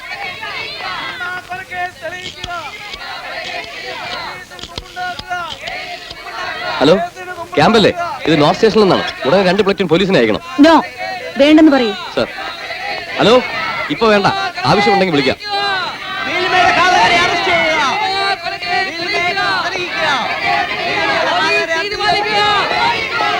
ദയവായി നിങ്ങൾ പിരിഞ്ഞു പോണം. ഇല്ല, ഞങ്ങൾ പോവില്ല, പിരിഞ്ഞു പോവില്ല. പോലീസ് നീതി പാലിക്കുക. ഞാൻ പറയുന്നത് നിങ്ങളൊന്ന് കേൾക്കുക, എന്നെ പറയാൻ അനുവദിക്കുക. കുറച്ചു നേരം എല്ലാവരും നിശബ്ദരായിരിക്കൂ. നിശബ്ദരാവൂ. ഞാൻ ഇവിടെ ചാർജ് എടുത്തിട്ട് ഒരു ദിവസം പോലും ആകുന്നില്ല. എന്നെ നിങ്ങൾ ആദ്യം കാണുന്നു, ഞാൻ നിങ്ങളെയും. നിങ്ങൾ കേട്ടുമെടുത്ത പ്രലോഭനങ്ങളുടെ കൂട്ടത്തിൽ പെടുന്നവയല്ല എന്റെ ഈ വാക്കുകൾ. ഇത് ഞാൻ വളരെ ആത്മാർത്ഥമായാണ് പറയുന്നത്. എന്നെ നിങ്ങളിൽ ഒരുവളായി കണ്ടോളൂ. ഈ കേസന്വേഷണത്തിൽ ഞാൻ ആരുടെയും സ്വാർത്ഥ താല്പര്യങ്ങൾക്ക് ബലിയാടാവില്ല. യഥാർത്ഥ കുറ്റവാളിയെ ഞാൻ അറസ്റ്റ് ചെയ്ത് നിങ്ങളുടെ മുമ്പിൽ കൊണ്ടുവരും. എനിക്ക് സമയം തരണം. എന്നെ നിങ്ങൾക്ക് വിശ്വസിക്കാം. ദയവായി നിങ്ങൾ പിരിഞ്ഞു പോണം. ശരി, നമുക്കെല്ലാം പിരിഞ്ഞു പോകാം.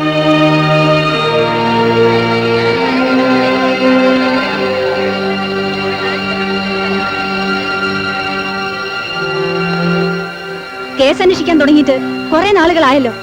നമ്മൾ മറുപടി പറയേണ്ടത് മിനിസ്റ്ററോടോ ഐജിയോടോ അല്ല, ഈ ജനത്തോടാണ്. അത് മറക്കരുത്. മാഡം,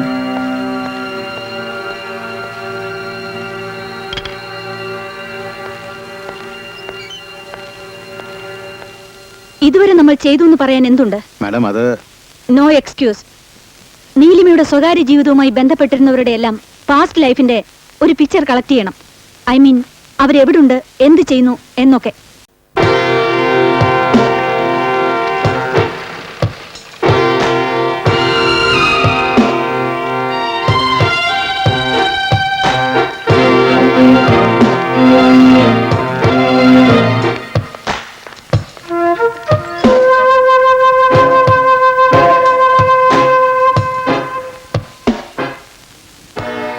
അന്ന് നീലിമ എപ്പോഴാണ് പ്രാക്ടീസിന് പോയത്? കൃത്യസമയം പറയാൻ കഴിയോ? ഏതാണ്ട് ഒരു 4 മണി കഴിഞ്ഞിട്ടുണ്ടാവും. എന്നും 4 മണിക്കാണോ പോവാറ്? കോളേജ് ക്ലാസ്സുള്ള ദിവസങ്ങളിൽ അതിലും വൈകും. കായലി പൊന്തിയ ശവം കണ്ടപ്പോ അത് മകളല്ലെന്ന് പറഞ്ഞത് എന്തുകൊണ്ട്? അവൾ വീട്ടിൽ നിന്ന് ഇറങ്ങി പോകുമ്പോൾ ധരിച്ചിരുന്ന വസ്ത്രമല്ല ശവശരീരത്തിൽ കണ്ടത്. നീലിമയ്ക്ക് ധാരാളം കത്തുകൾ വരാറുണ്ടായിരുന്നു അല്ലേ? അവളുടെ ചില കൂട്ടുകാരികളുടെ കത്തുകൾ വരാറുണ്ട്. അവരാരൊക്കെയാണെന്നറിയാമോ? ഇല്ല, ഞാനതൊന്നും ശ്രദ്ധിക്കാറില്ല.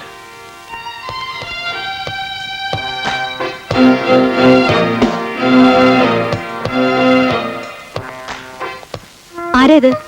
രാജീവ്, എന്റെ സഹോദരിയുടെ മോന. നീലിമയെ യുവന് വിവാഹം കഴിച്ചു കൊടുക്കാൻ തീരുമാനിച്ചിരുന്നു. അവർ തമ്മിൽ എന്തെങ്കിലും അഭിപ്രായ വ്യത്യാസം ഉണ്ടായിരുന്നോ? എന്തോ എനിക്കങ്ങനെ തോന്നിയിട്ടില്ല. ഈ ഫോട്ടോയിൽ കാണുന്ന ആളിനെ അറിയുമോ? അറിയും. എങ്ങനെ അറിയും? നീലിമയെ കാണാൻ ഇടയ്ക്കിടെ വരാറുണ്ട്. ഇയാളുടെ പേരറിയാമോ? ഇല്ല. നീലിമയും ഇയാളുമായുള്ള ബന്ധം എന്താണെന്ന് അറിയാമോ? അറിയാം സർ.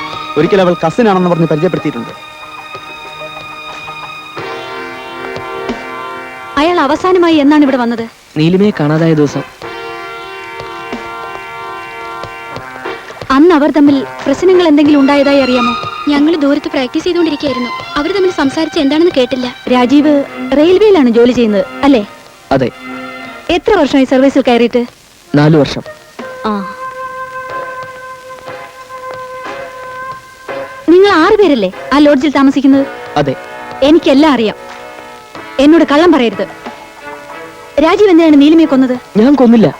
ഞാൻ കൊന്നില്ല, സത്യം. പിന്നെ ആരാണ് കൊന്നത്? എനിക്കറിയില്ല, എനിക്കൊന്നും അറിയില്ല.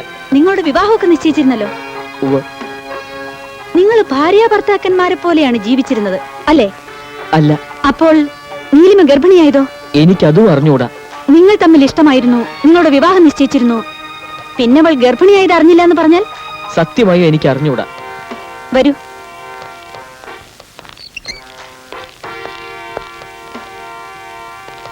ഇരിക്കൂ.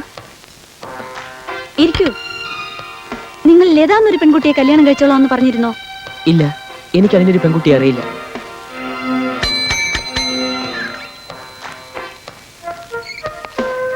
ലതയെ രാജീവ് അറിയില്ലേ? അറിയും.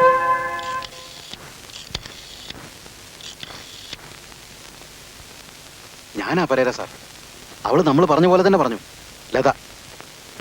അതെ, അവനെ സമ്മതിച്ചു.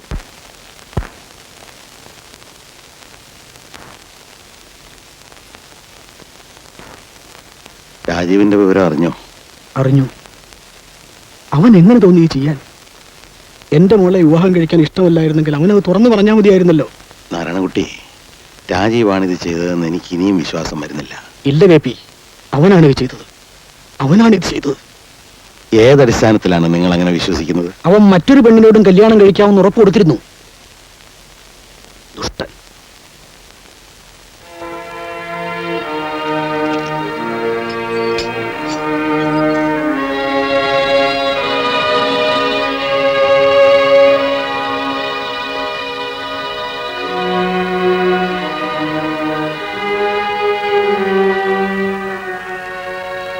ഞാൻ നിന്റെ ഓഫീസിൽ പോയിരുന്നു. അവിടെ ലീഗലായിട്ടുള്ള പ്രശ്നങ്ങളൊന്നും ഇല്ല. വരൂ. എന്നെ ഉപദ്രവിച്ചോ? എന്താണ് രാജീവ് സംഭവിച്ചത്? എല്ലാരും കൂടി എന്നെ ഞാനൊന്നും അറിഞ്ഞതല്ല അങ്കിൾ. ഞാൻ പറയുന്നത് ആരും വിശ്വസിക്കുന്നില്ല. എല്ലാരും പറയുന്നു ഞാനാണ് നീലിമയെ കൊന്നതെന്ന്. എന്റെ അമ്മാവും പോലും. എല്ലാരും അങ്ങനെ വിശ്വസിക്കുന്നു കരുതണ്ട. എങ്കിൽ ഞാൻ വരില്ലായിരുന്നല്ലോ ഇവിടെ. എന്നെ മനസ്സിലാക്കാൻ ആരുമില്ല, എന്നെ രക്ഷിക്കാൻ ആരുമില്ല. അങ്ങനെ വിചാരിക്കരുത് മോനെ. നിന്നെ ഞാൻ സഹായിക്കാം. പക്ഷെ സത്യം പറയണം. ഞാൻ എല്ലാവരോടും സത്യമാണെങ്കിൽ പറയുന്നത്. പക്ഷേ അതാരും വിശ്വസിക്കുന്നില്ല. ഈ സംഭവം നടന്ന ദിവസം നീ വാട്ടർ സ്പോർട്സ് കോംപ്ലക്സിൽ പോയിരുന്നു. അവിടെ വെച്ച് നീലിമയെ കണ്ടു, സംസാരിച്ചു. ഞങ്ങൾ യാത്ര പറഞ്ഞു പിരിഞ്ഞു. പക്ഷേ അവൾ അവസാന യാത്രയാണ് പറഞ്ഞതെന്ന് ഞാൻ കരുതിയില്ല. നീയും നീലിമയും തമ്മിൽ എന്തെങ്കിലും തെറ്റിദ്ധാരണ ഉണ്ടായിരുന്നോ? ഏതെങ്കിലും തരത്തിൽ? അങ്ങനെയൊന്നുമില്ലായിരുന്നു. വീട്ടുകാർ വിവാഹം തീരുമാനിച്ചിരുന്നുവെങ്കിലും അവൾ എന്നിൽ നിന്നും എന്തോ ഒളിക്കുന്നതായി തോന്നിയിരുന്നു. അന്ന് അവളത് തുറന്നു പറയുകയും ചെയ്തു. രാജീവിനെ മാരേജ് ചെയ്തോളാന്നും കല്യാണ ദിവസം നിശ്ചയിക്കാമെന്ന് ഞാൻ ആരോടും പറഞ്ഞിട്ടില്ലല്ലോ. എന്നെ വിവാഹം കഴിക്കാൻ ഇഷ്ടമല്ലാന്ന് പറഞ്ഞിട്ടുണ്ടോ? ഇഷ്ടമാണോന്ന് രാജീവ് ചോദിച്ചിട്ടുണ്ടോ? ഓ, അത് ശരി. എല്ലാ ദിവസവും നിന്നെ കണ്ട് എന്നെ ഇഷ്ടമാണോ ഞാൻ ചോദിക്കണമായിരുന്നു അല്ലേ? മനുഷ്യന്മാരി കൊരങ്ങളിപ്പിക്കരുത്. എന്നെ ഒന്ന് മനസ്സിലാക്കൂ രാജീവ്, പ്ലീസ്. ഞാൻ ചെയ്തത് തെറ്റാണ്, എനിക്കതറിയാം. പക്ഷെ അന്ന് ഞാനിത് പറഞ്ഞാൽ വീട്ടിലുണ്ടാവുന്ന പ്രശ്നങ്ങൾ, അതുകൊണ്ട് മാത്രമാണ്. നീ ഇത് നേരത്തെ തുറന്നു പറഞ്ഞിരുന്നെങ്കിൽ വെറുതെ എനിക്ക് വിദ്യാഭ്യാസം കിട്ടണ്ടായിരുന്നു. കുട്ടിക്കാലം മുതലേ എന്റെ എല്ലാ കുസൃതികൾക്കും രാജീവ് എനിക്ക് മാപ്പ് തരാറില്ലേ?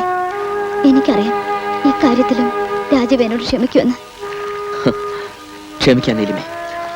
നീ എവിടെയാണെങ്കിലും നിനക്ക് നല്ലത് മാത്രം വരാൻ ഞാൻ പ്രാർത്ഥിക്കാം.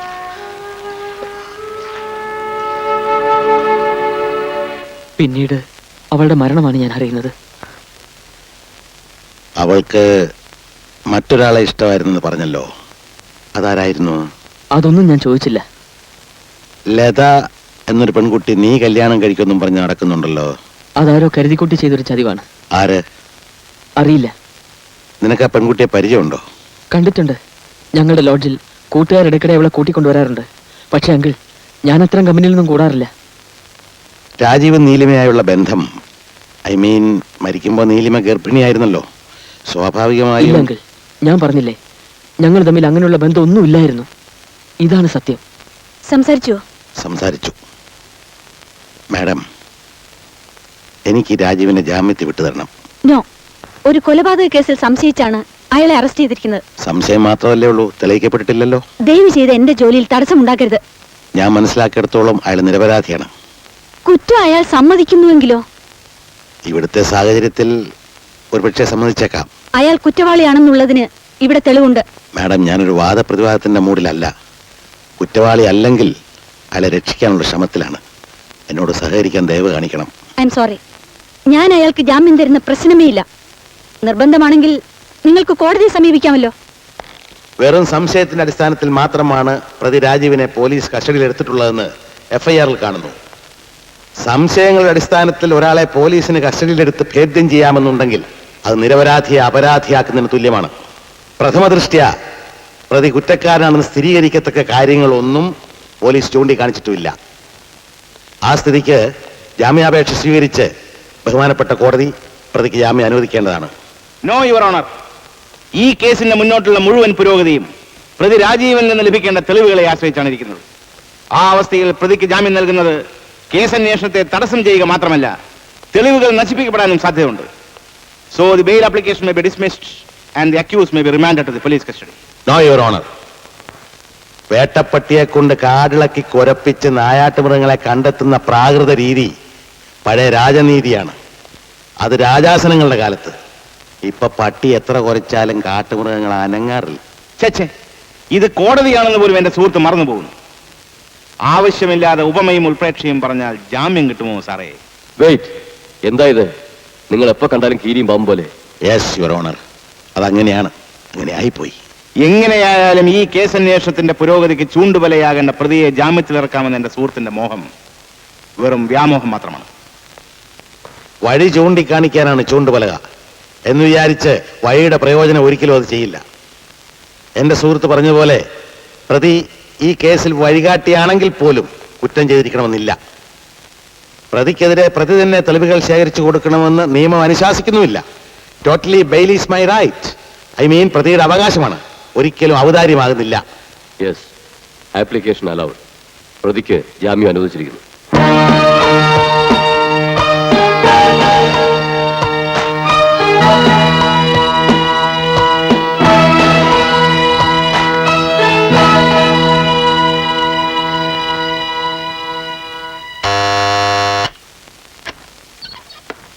Good morning sir.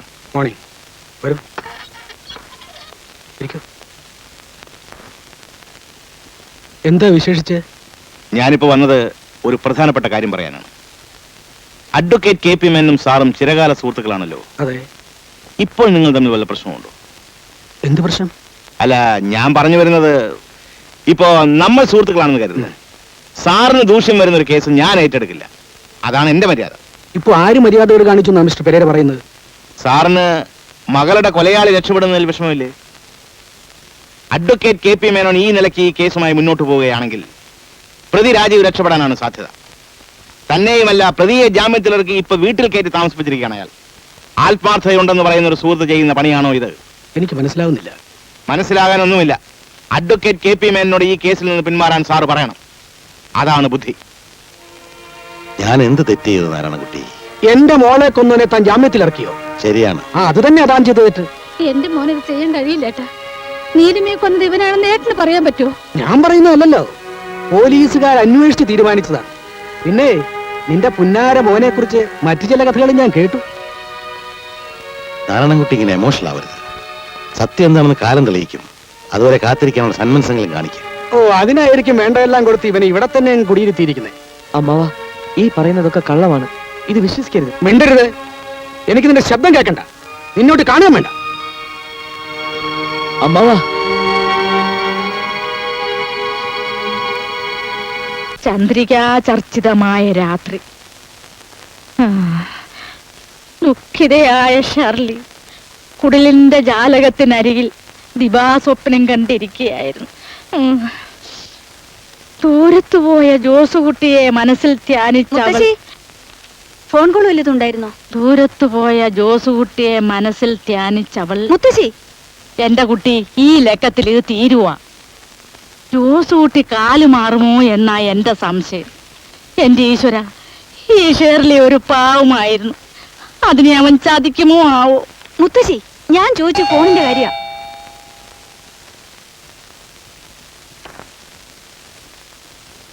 Miss Aparna മേനോനുണ്ടോ?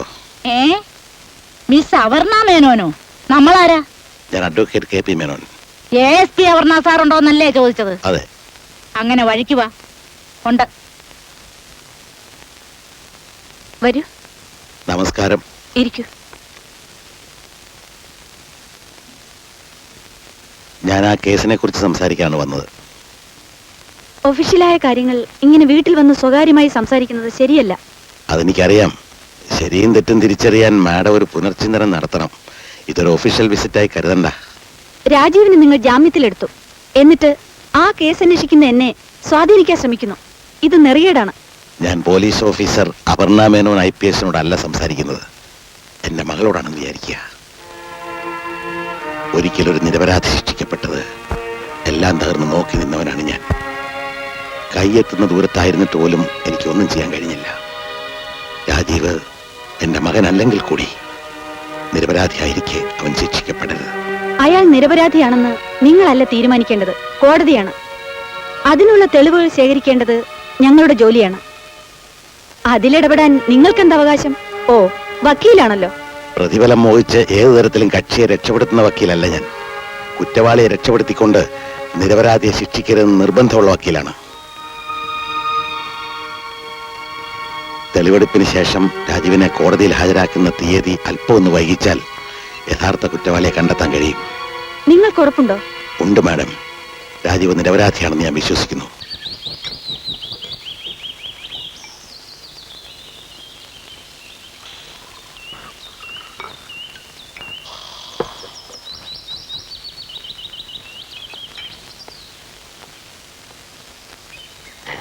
ഒരു പുക.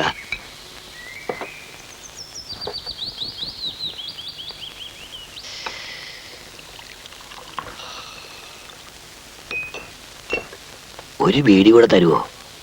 ഇല്ല, തീർന്നു. ഇവിടെ അടുത്തെവിടെങ്കിലും കിട്ടുമോ? ഇല്ല, എനിക്ക് തന്നിരുന്നൊരു ഊമച്ചെറുക്കനുണ്ടായിരുന്നു. ഇപ്പൊ അവനെ കാണാനില്ല. എവിടെ പോയി? ആ പെണ്ണിനെ കൊന്ന ദിവസം അവൻ പോയതാ, പിന്നെ വന്നില്ല. ഏത് പെണ്ണ്? നീലിമ.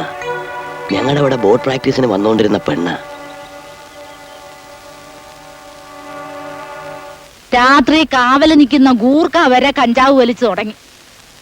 ഈശ്വര, ഈ ലോകത്തിന്റെ പോക്ക് എങ്ങോട്ടാണോ ആവോ. ഈ ഊമച്ചക്കന്റെ വീട് എവിടാന്നറിയാമോ? അറിയില്ല. ഗൂർഖയ്ക്ക് അറിയാമോ? അയാൾക്കറിയാമായിരുന്നെങ്കിൽ ഊമയുടെ വീട്ടിൽ പോയി കഞ്ചാവ് വാങ്ങുമായിരുന്നല്ലോ. എനിക്ക് ബലമായ സംശയമുണ്ട്. നീലിമയെ കൊന്നത് അവൻ തന്നെയാണോന്ന്. ഗൂർഖയോ? അല്ല, ഊമച്ചെറുക്കൻ. അല്ല. അവനെന്തിനത് ചെയ്യണം? അവൻ അറിയാമായിരിക്കണം ആരാണത് ചെയ്തതെന്ന്. നമ്മുടെ ഈ കടലിന്റെയും കരയുടെയും ഒക്കെ ഭംഗി ആസ്വദിക്കാൻ വേണ്ടി ഇവരങ്ങ് ഇംഗ്ലണ്ടിൽ നിന്ന് വന്നിരിക്കുക. പിന്നെ അവരൊരു പുസ്തകം എഴുതുന്നുണ്ട് ഇവിടുത്തെ മീൻപിടുത്തക്കാരെ കുറിച്ച്. അവർക്ക് താമസിക്കാൻ ഒരു ഇടം വേണം. അയ്യോ, അതിനെ പറ്റിയ ഇടം ഇവിടെ ഇല്ല സാറേ. അതിന് സിറ്റി പോണം. സിറ്റി വേണ്ട, ഇവർക്ക് ഇവിടെ എവിടെയെങ്കിലും ഒരു കുടിലിൽ താമസിക്കുന്ന ഇഷ്ടം അല്ലേ മാഡം? അതെ അതെ. മലയാളം നന്നായിട്ട് അറിയാം. പല പ്രാവശ്യം കേരളത്തിൽ വന്നിട്ടുള്ള. ഓ, താങ്ക്സ്. അമ്മ ഇടയ്ക്കിടയ്ക്ക് കുറച്ച് കഞ്ചാവ് വലിക്കും. ഈ കഞ്ചാവ് ബിസിനസ്സുമായിട്ട് ബന്ധപ്പെട്ട ഒരു ഊമച്ചക്കൻ ഇവിടെ എവിടെ ഉണ്ടെന്ന്. അത് കുറെ തെക്കാ. തെക്കാ? പപ്പനില്ലേ ഇവിടെ? ഉണ്ടല്ലോ, അകത്ത് കിടന്ന് ഉറങ്ങുക. ആ, ഈ മദാമ്മയ്ക്ക് കടപ്പുറത്ത് കുറച്ച് ദിവസം താമസിക്കണം. അതിന് ഇവിടെ സ്ഥലം ഉണ്ടാവുമെന്ന് അറിയാൻ വന്നതാ. അയ്യോ, ഇവിടെയോ? ഇവിടെ അതിനുള്ള സൗകര്യമൊന്നുമില്ല. ഉള്ള സൗകര്യമൊക്കെ മതി. ഇവർ ഈ വലിയ ഹോട്ടലുകളിലൊക്കെ താമസിച്ച് മടുത്തതാ. ഞാനൊരു 500 രൂപ അങ്ങോട്ട് വാങ്ങിച്ചു തരും. ഇവരൊരു 3-4 ദിവസത്തേക്ക് ഇവിടെ ഉണ്ടാവും. ആഹാരമൊക്കെ എങ്ങനെയാ? അത് ചേച്ചിയും മകനും കഴിക്കുന്ന ആഹാരമൊക്കെ കഴിച്ച് കിടന്നോളൂന്നേ. എന്നാ ഞങ്ങക്ക് സന്തോഷമേ ഉള്ളൂ. ശരി.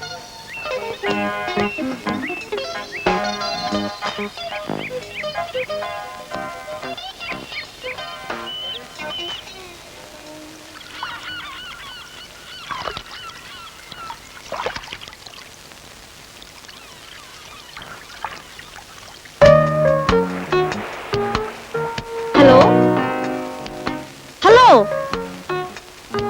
ബോട്ടിൽ മിനറൽ വാട്ടർ സിറ്റി. അയ്യോ, അത് ഇവിടെ കിട്ടും. ഞങ്ങൾ ഇതിനിവിടെ പറയുന്നത് മരുന്നെന്നും പട്ടയം നോക്കിയാ. നിർമ്മൽ വാട്ടർ എന്നല്ല. നോ പട്ട, മിനറൽ വാട്ടർ. 200 3 bottles balance. മോനെ പപ്പ, അമ്മ ഇപ്പൊ വരാം. പോയിട്ട് വരാം.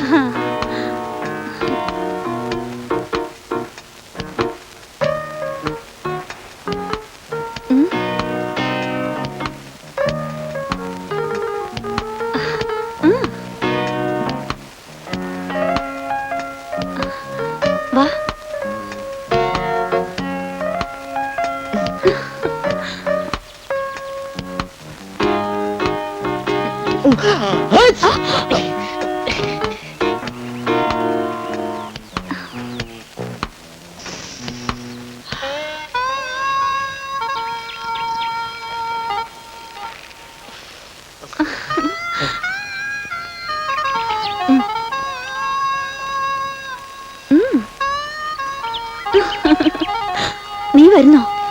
പുറത്തു പോവാം, ചുറ്റും നടന്ന് കാണാം.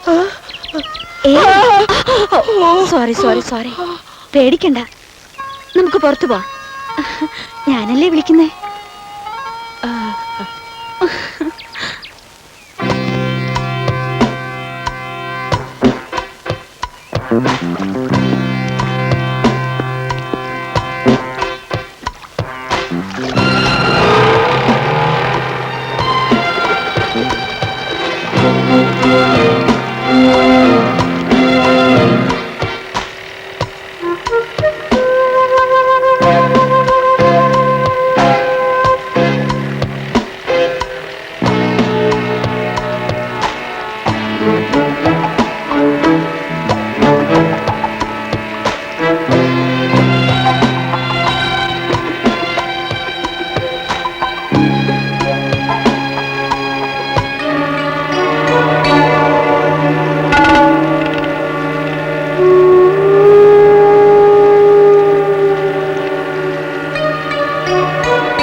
അച്യുതൻകുട്ടിയുടെ ആവും കത്ത്. ലീവ് കിട്ടില്ലെന്ന് തന്നെ ആയിരിക്കും ഈ കത്തിലും. എനിക്കറിയില്ല ഈ കുട്ടികൾ എന്തിനാ ഇതിങ്ങനെ നീട്ടിക്കൊണ്ടു പോകുന്നതെന്ന്. ഇവിടുത്തെ ജോലി തിരക്കൊക്കെ ഒന്ന് തീരട്ടെ മുത്തശ്ശി. നാട്ടിൽ അങ്ങനെ കേസും വഴക്കും ഒക്കെ നടക്കും. അവനവന്റെ കാര്യം അവനവൻ നോക്കണം. അലക്കൊഴിഞ്ഞിട്ട് കാശിക്ക് പോക്ക് നടക്കുമോ? അതൊക്കെ നടക്കും, മുത്തശ്ശി നോക്കിക്കോ. കുട്ടിയുടെ അച്ഛനുണ്ടായിരുന്നെങ്കിൽ കല്യാണം എന്നേ നടന്നേനി. അവനത് കാണാൻ ഭാഗ്യമില്ലാണ്ട് പോയി. ചേച്ചിക്ക് നീലിമയുടെ മരണവുമായി ബന്ധപ്പെട്ട് എനിക്ക് ചില കാര്യങ്ങൾ അറിയാം. അവളുടെ കൂട്ടുകാരി എന്ന നിലയിൽ എനിക്ക് മാത്രം അറിയാവുന്ന കാര്യങ്ങൾ. അവളുടെ മരണത്തിന് ഉത്തരവാദി പബ്ലിക് പ്രോസിക്യൂട്ടർ പെരേരയുടെ മകൻ സേവ്യറാണ്. എനിക്കത് പൂർണ്ണമായി അറിയാം. അതുകൊണ്ട് സേവ്യരെ ഉൾപ്പെടുത്തി അന്വേഷണം നടത്തണം. ഇതൊരപേക്ഷയാണ്.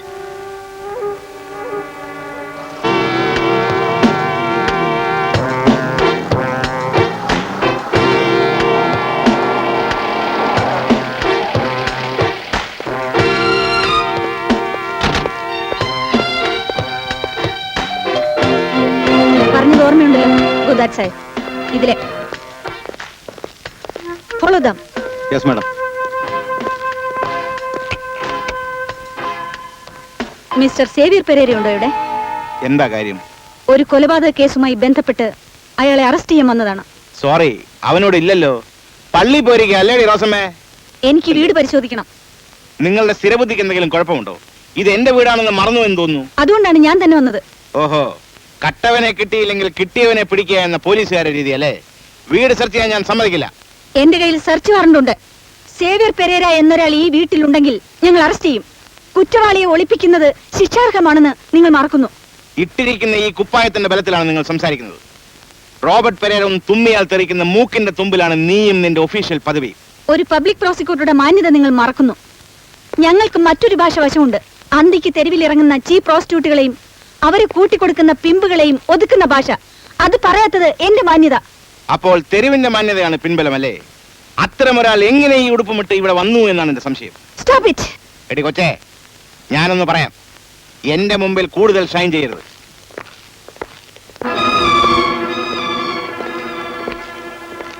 ഈ രാജകുമാരനെ ഞങ്ങൾ കൊണ്ടുപോകുന്നു.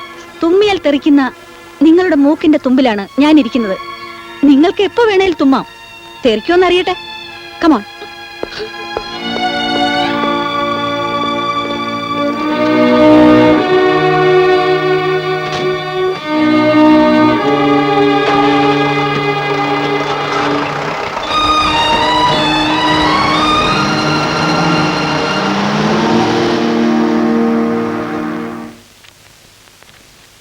സാർ,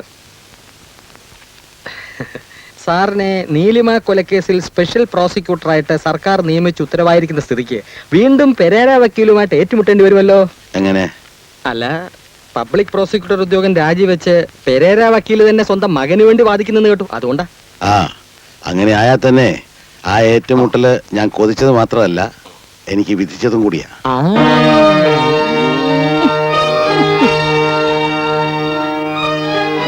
നീലിമ എന്ന പെൺകുട്ടിയെ ക്രൂരമായി കൊല ചെയ്തത് മാന്യത അടിച്ചു നിൽക്കുന്ന ഈ പ്രതി തന്നെയാണ് എന്നുള്ളതിന് അനേകം തെളിവുകളുണ്ട്.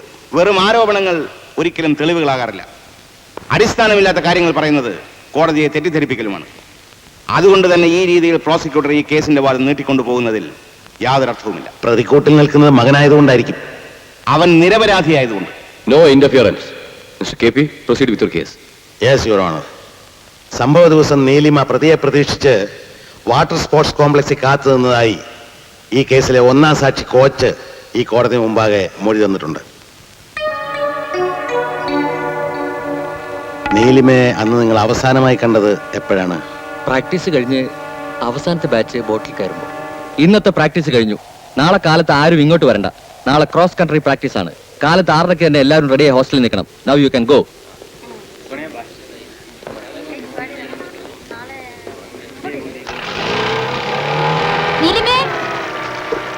നീ വരുന്നില്ലേ? ഞങ്ങൾ പോവാ. ഇല്ല, ഞാൻ ഒരാളെ വെയിറ്റ് ചെയ്യാ. ഒരാൾ എന്നെ പിക്കപ്പ് ചെയ്യാൻ വരും. നിങ്ങൾ പോയിക്കോ. ബൈ.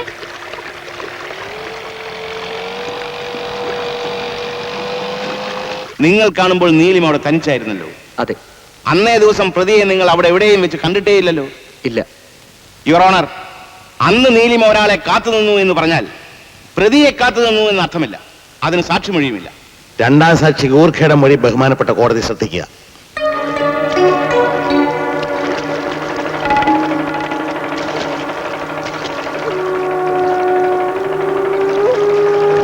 ഇത്രയുമാണ് ഞാൻ കണ്ടത്. ബോട്ടും വെള്ളവും എപ്പോഴും വന്നു പോയിക്കൊണ്ടിരിക്കുന്ന പുന്നമടക്കായലിലെ സ്പോർട്സ് കോംപ്ലക്സിൽ വെച്ച് ഈ ബോട്ട് മാത്രം ശ്രദ്ധിക്കാൻ കാരണം? അപ്പോഴവിടെ അനാർക്കലി ബോട്ട് മാത്രമേ ഉണ്ടായിരുന്നുള്ളൂ. ബോട്ടിൽ ആരെയെങ്കിലും കണ്ടോ? ഇല്ല. കുടിക്കുമോ? മദ്യപിക്കാറുണ്ടോ? എന്നില്ല. കഞ്ചാവ് വലിക്കുമോ? കള്ളടിച്ചും കഞ്ചാവടിച്ചും അബോധാവസ്ഥയിലായതിന് നിങ്ങളെ കുറച്ചു ദിവസം ഡ്യൂട്ടിയിൽ നിന്ന് സസ്പെൻഡ് ചെയ്തിരുന്നില്ല.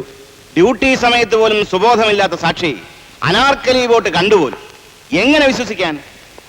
വിശ്വസിച്ചാൽ തന്നെ ബോട്ട് ഓടിച്ചിരുന്നത് ആരാണെന്ന് നമ്മുടെ സാക്ഷി കണ്ടിട്ടില്ല. ആ സ്ഥിതിക്ക് നീലിമയെ വേറെ ആരെങ്കിലും കൂട്ടിക്കൊണ്ടുപോയതായിക്കൂടെ? ഗൂർഖയുടെ മൊഴി വിശ്വസിക്കാൻ പറ്റുന്നില്ലെങ്കിൽ വേണ്ട.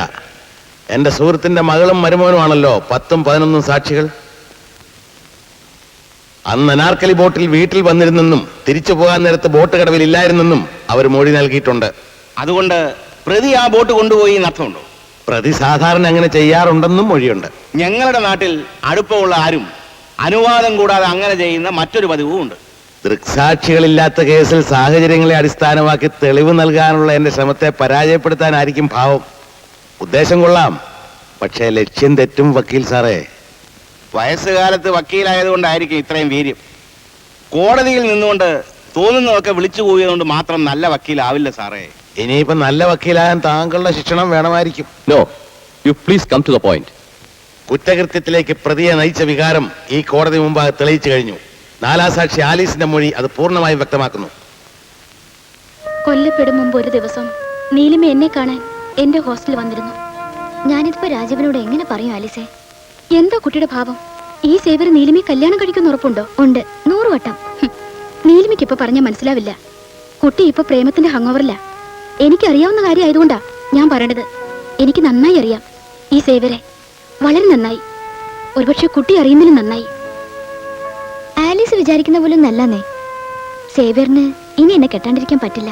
അങ്ങനെ എന്ന് വെച്ചാൽ സേവ്യർ എന്റെ കുട്ടിയുടെ അച്ഛനാവും പോവാ. എന്റെ ഈശോയെ, തനിക്കത് എങ്ങനെ ഇത്ര കൂളായി പറയാൻ കഴിഞ്ഞത്? കുട്ടിയുടെ ജീവിതം കൊണ്ടാ കളിക്കുന്നത്. ഗർഭിണിയാണെന്ന് നാട്ടുകാർ മുഴുവൻ അറിഞ്ഞു കഴിഞ്ഞാണോ കല്യാണം? നീ ഇന്ന് തന്നെ സേവരെ കാണണം. എത്രയും പെട്ടെന്ന് കല്യാണം നടത്താൻ നിർബന്ധിക്കേ. ഇന്നലെ രാത്രി ഞാൻ ഉറങ്ങിയിട്ടേ ഇല്ല. കണ്ണടയ്ക്കുമ്പോ ദുസ്വപ്നങ്ങൾ കാണുന്നു. എനിക്ക് പേടി തോന്നുന്നു സേവി. എനിക്കറിയാം, എന്നെ കുറിച്ചുള്ള ഒത്തിരി ഗോസിപ്പുകൾ കേട്ട് നായരോട്ട് വരണ്ടിരിക്കുകയാണെന്ന്. ഇല്ലെന്ന് പറയുന്നില്ല. എനിക്ക് ഈ സിറ്റിയിൽ ഒത്തിരി അഫെയറുകൾ ഉണ്ടായിരുന്നു. പക്ഷേ നീലിമയെ ഞാൻ അങ്ങനല്ല കാണുന്നത്. സത്യം, നിന്നെ ഞാനിപ്പോ കെട്ടിയാൽ ഒത്തിരി പ്രശ്നങ്ങൾ നമുക്ക് ഫേസ് ചെയ്യേണ്ടി വരും. അതിന് നമ്മൾ പ്രിപ്പയർഡ് ആയിരിക്കണം. പഠിത്തം കഴിയുന്നതുവരെ ആരും അറിയാതെ ഞാനിത് എങ്ങനെ? ഞാൻ എൻ്റെ ഒരു വലിയ രഹസ്യം നിന്നെ ഏൽപ്പിച്ചിരിക്കുക. ഇതിപ്പോ ആരും അറിയണ്ട, നമ്മൾ രണ്ടാളും അല്ലാതെ. നാളുകളധികം കാത്തിരിക്കാൻ പറഞ്ഞല്ലോ. ഏറിയ 2 മാസം. അത് കഴിഞ്ഞാ പിന്നെ നാരായണൻകുട്ടി നാരെ പേടിക്കണ്ട, അഡ്വക്കേറ്റ് പെരേര സാറിനെ പേടിക്കണ്ട, ആരെയും പേടിക്കണ്ട. പഠിത്തം കഴിഞ്ഞിട്ട് കല്യാണം മതിയെന്നുള്ളത് ഒരു തരം ഉരുണ്ടുകളിയാ. കുട്ടിക്ക് പറ്റിയ ഈ അബദ്ധം എത്ര കാലം ഒളിച്ചു വെക്കാൻ പറ്റും? ഞാനിപ്പോ എന്താ ആലീസ് ചെയ്യേണ്ടത്? ആളും കൂട്ടരും ഒക്കെ അറിഞ്ഞുള്ള കല്യാണം പഠിത്തം കഴിഞ്ഞു മതി. നാളെ കുട്ടിയെ സേവ്യർ അറിയില്ല എന്ന് പറഞ്ഞാ കുട്ടി എന്ത് ചെയ്യും? ആരും അറിയാണ്ട് ഒരു രജിസ്റ്റർ മാരേജ് ചെയ്യുക, ഒരു ഉറപ്പിന്. അതിനിപ്പോ പഠിത്തവും ക്ലാസ്സും ഒന്നും ഒരു തടസ്സാവില്ലല്ലോ. നീലിമയ്ക്ക് ഇപ്പോഴും പറ്റിയ അപകടത്തിന്റെ സീരിയസ്നെസ് മനസ്സിലായിട്ടില്ല. അത് ആ സേവ്യരെയും പറഞ്ഞ് മനസ്സിലാക്ക്. എന്ന് വെച്ചാൽ നിനക്കെന്നെ വിശ്വാസമല്ല. പ്രഗ്നന്റ് ആയെങ്കിൽ അതെന്റെ മാത്രം കുറ്റമല്ലല്ലോ. നിന്നെ ചീറ്റ് ചെയ്യാനായിരുന്നെങ്കിൽ എനിക്ക് എന്നെ ഒഴിഞ്ഞു മാറാമായിരുന്നു. ഞാനത് ചെയ്തോ? ഇല്ലല്ലോ. എന്റെ സ്ഥിതി സേവിക്കറിയില്ല. എന്റെ പ്രശ്നങ്ങൾ ഞാൻ പറഞ്ഞില്ലേ. ഇപ്പോഴത്തെ നിലയ്ക്ക് ഇത് അപ്പച്ചൻ അറിഞ്ഞാൽ എനിക്കൊന്നും ചെയ്യാൻ കഴിയാണ്ടാവും. തൽക്കാലം നമുക്കൊരു ഡോക്ടറെ കാണാം. ഏതായാലും ഇപ്പോൾ കല്യാണം നടത്താന്ന് പറഞ്ഞ ബുദ്ധിമുട്ടാണ്. ദയവ് ചെയ്ത് ഈ കാര്യം പറഞ്ഞ് എന്നെ ശല്യം ചെയ്യരുത്, പ്ലീസ്. പിന്നെ ഞാൻ കേൾക്കുന്നത് പുന്നമട കായലിൽ അവളുടെ ഉടലും തലയും വേർപെട്ട് ചീഞ്ഞഴുകിയ ജഡം കിടക്കുന്നതായിട്ടാണ്. പോസ്റ്റ്മോർട്ടം റിപ്പോർട്ട് പ്രകാരം നീലിമ കൊല്ലപ്പെടുമ്പോൾ 2 മാസം ഗർഭിണിയായിരുന്നു. അതിനു മുമ്പേ തന്നെ ആലീസ് പ്രതിയിൽ നിന്നും ഗർഭിണിയായി. Objection your honour. ഈ കേസുമായി ബന്ധമില്ലാത്ത കാര്യങ്ങൾ വെറുതെ ആവശ്യമില്ലാതെ വലിച്ചഴക്കുകയാണ്. വെറുതെ ആവശ്യമില്ലാതെ വലിച്ചഴിക്കുകയല്ല, ആലീസിനെ പോലൊരു ഭ്രൂണഹത്യക്ക് വഴങ്ങിയില്ല എന്നത് മാത്രമാണ് നീലിമയുടെ ദുരന്തത്തിന് കാരണമായി തീർന്ന സംഗതി. സ്വന്തം ഹൃദയവും ശരീരവും സ്നേഹത്തിന്റെ പേരിൽ പ്രതിക്ക് വേണ്ടി സമർപ്പിച്ചവളാണ് നീലിമ. എന്നിട്ടും അതിന്റെ മാധുര്യം വിട്ടുമാറും മുമ്പേ അവളുടെ ഉദരത്തിൽ വളരുന്ന സ്വന്തം കുഞ്ഞിന്റെ നിറമെന്തെന്നറിയാൻ പോലും കൂട്ടാക്കാതെ ആ പെൺകുട്ടിയെ തൊഴ കൊണ്ട് അടിച്ചും ഞെരിച്ചും കൊന്ന് പ്രതി കായലിൽ തള്ളി. ഞാൻ അവളെ കൊന്നിട്ടില്ല. കോടതി മുമ്പാകെ സത്യമേ പറയുമെന്ന് മൊഴി തന്നിട്ട് കളവ് പറയരുത്. ഞാനല്ല കൊന്നത്, ഞാനല്ല. പിന്നെ ആരാണ് കൊന്നത്? അപ്പച്ചൻ, എന്റെ അപ്പച്ചനാ കൊന്നത്, ഞാനല്ല.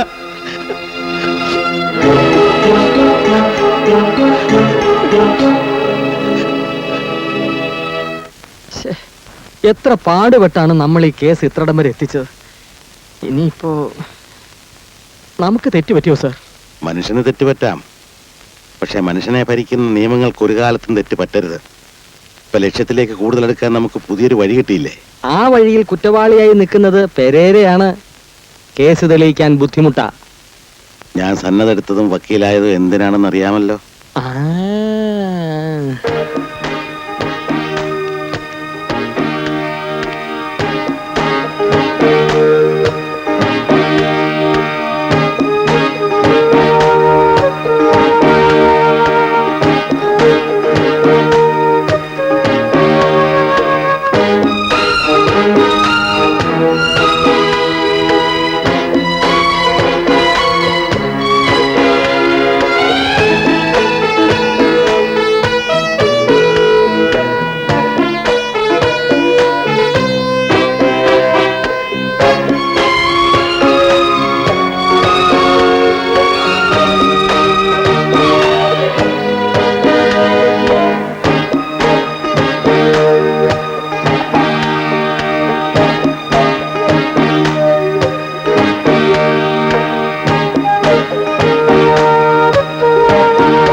എന്താണ് നിങ്ങൾക്ക്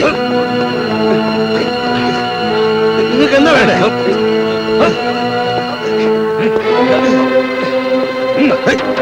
എന്ത് എന്താണ് എന്താ ഇത്?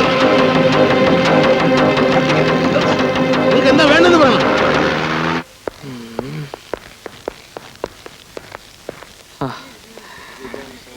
സമയമായി, അദ്ദേഹത്തെ കാണുന്നില്ല. താമസിക്കുമെന്ന് മറ്റോ പറഞ്ഞോ? എന്റെ പുറകെ തിരിക്കേണ്ടതാ.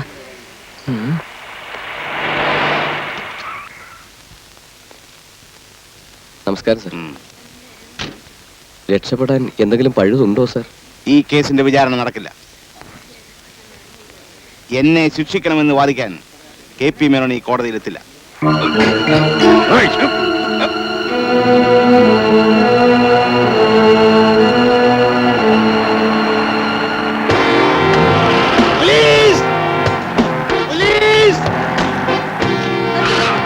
വണ്ടി തിരിക്കും, വേഗം തിരിക്കും.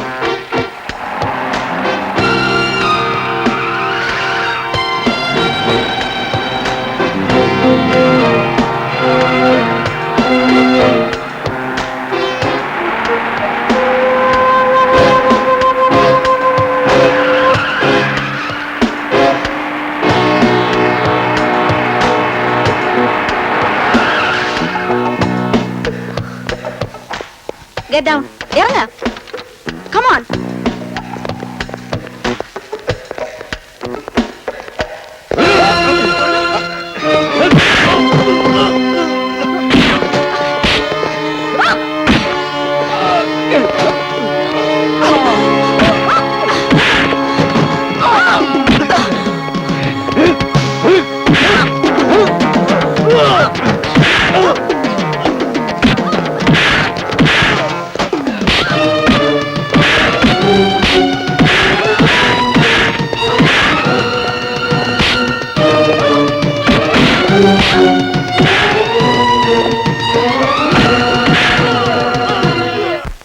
SC 14/91 പ്രതി റോബർട്ട് പെരേര. പ്രതി റോബർട്ട് പെരേര. പ്രതി ഹാജരുണ്ട്. Yes, prosecutor continue evidence. Prosecutor എത്തിയിട്ടില്ല. ഈ കേസിന്റെ വിചാരണ പലവട്ടം മാറ്റിവെപ്പിച്ച പ്രോസിക്യൂട്ടർ ഇന്നും കോടതിയിൽ ഹാജരാകാതിരിക്കുന്നത് മനഃപൂർവ്വമാണ്. പ്രതിക്കെതിരെ പ്രോസിക്യൂഷന് ഒരു തെളിവും ഹാജരാക്കാനില്ല എന്നാണ് ഇത് തെളിയിക്കുന്നത്. So this case may be dismissed, your honour. No, prosecutor ഹാജരുണ്ട്. Yes, proceed. ഒരു സേവിയറെ പ്രതിയാക്കി ഇതേ നീലിമ കൊലക്കേസ് ഈ കോടതി മുമ്പായി കൊണ്ടുവന്നതും അതിൽ അന്വേഷണം നടത്തിയതും നിങ്ങളല്ലേ? അതെ. ആ കേസ് വിധി ആകുന്നതിന് മുമ്പേ പിൻവലിക്കാൻ കാര്യം? പ്രതി നിരപരാധിയാണെന്ന് തോന്നിയതുകൊണ്ട് പിൻവലിക്കാൻ ഗവൺമെന്റ് സാങ്ഷൻ ഉണ്ടായിരുന്നു. എത്ര നാളായി നിങ്ങൾക്ക് IPS കിട്ടിയിട്ട്? 5 വർഷം. ഈ ജോലിയിൽ 3 വർഷം. അന്ന് മുതൽ ഇന്ന് വരെ അന്വേഷണം നടത്തിയ എല്ലാ കേസുകളിലും നിരപരാധികളെ പ്രതിയാക്കിയാണോ കേസ് ചാർജ് ചെയ്തിട്ടുള്ളത്? ആരുടെയോ താല്പര്യം സംരക്ഷിക്കാൻ വേണ്ടി വെറുതെ പ്രതിക്കെതിരെ ഒരു കള്ളക്കേസ് ഉണ്ടാക്കുകയല്ലേ നിങ്ങൾ ചെയ്തത്? അല്ല. പിന്നെയോ? കേസിനെ പറ്റി നടത്തിയ കൂടുതൽ അന്വേഷണങ്ങളിൽ പല പുതിയ വിവരങ്ങളും ലഭിച്ചു. ആലീസിനെ വീണ്ടും ചോദ്യം ചെയ്തപ്പോൾ നീലിമ എടുത്ത അവസാന തീരുമാനങ്ങളെക്കുറിച്ച് വ്യക്തമായി അറിയാൻ കഴിഞ്ഞു. പറയുമ്പോൾ കുട്ടിക്ക് വിഷമമാകും. സേവ്യർ ഇങ്ങനെയൊക്കെയോ പറയുമെന്ന് എനിക്കറിയാമായിരുന്നു. ഒരിക്കൽ അയാൾ എന്നോട് ഇതൊക്കെ പറഞ്ഞിരുന്നതാണ്. പക്ഷെ എന്റേതായിട്ടുള്ളതെല്ലാം നഷ്ടപ്പെട്ടിരുന്നെങ്കിലും നീലിമയുടെ അവസ്ഥയായിരുന്നില്ല എനിക്ക്. അതെന്റെ സാമർത്ഥ്യം. ഞാൻ ഇനി സേവ്യറെ കാണും. എനിക്കറിയാം സേവ്യറിന് എന്നെ വെറുക്കാനാവില്ലെന്ന്. എനിക്ക് വിശ്വാസമില്ല. ഞാനൊരു കാര്യം തീരുമാനിച്ചു. ഞാൻ സേവ്യറിന്റെ അച്ഛനെ കാണും. എല്ലാം പറയും. ഇതിനെക്കുറിച്ച് ആലോചിച്ച് കുട്ടി വറിയിടാവണ്ട. ഞാൻ ഇന്ന് തന്നെ സേവ്യറിനോട് പറയാം. പിന്നെ ചില കാര്യങ്ങൾ എനിക്ക് നിങ്ങൾ രണ്ടാളെ ഒരുമിച്ച് നിർത്തി സംസാരിക്കാനുണ്ട്. അതുകൊണ്ട് നാളെ പ്രാക്ടീസ് കഴിഞ്ഞ് നിങ്ങൾ സായി കോംപ്ലക്സിൽ വെയിറ്റ് ചെയ്യുക. 5 മണി കഴിഞ്ഞ് ഞാൻ അവിടെ എത്താം. ഓക്കെ?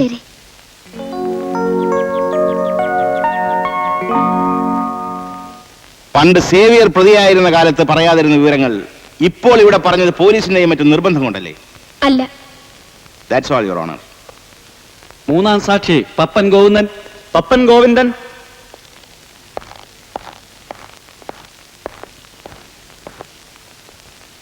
യുവർ ഓണർ, ഈ സാക്ഷി ഒരു ഊമയാണ്.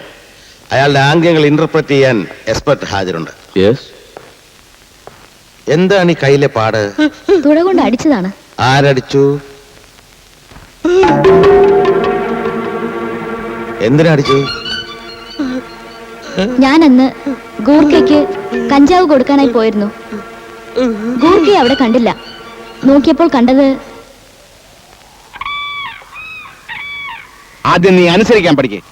സേവിയർ ഇനി നീ കാണരുത്. ഞങ്ങൾക്ക് ഇഷ്ടമാണ്, ഞങ്ങൾ ഇനിയും കാണും. എടേ, നിന്നെ പോലൊരു ചാവാലി പെണ്ണിന്റെ കൂടെ അവൻ ചുറ്റിക്കളിച്ച് നടക്കുന്നത് എനിക്ക് ഇഷ്ടമല്ലെന്ന്. സൂക്ഷിച്ച് സംസാരിക്കണം. എന്നെ ഇൻസൾട്ട് ചെയ്യാനാണോ നിങ്ങൾ ഇവിടെ വിളിച്ചത്?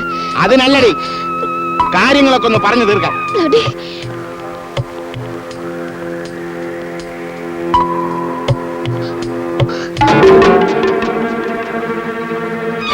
പറയുന്നത് അനുസരിച്ചില്ലെങ്കിൽ ജീവനോടെ പോകാമെന്ന് കരുതട്ട.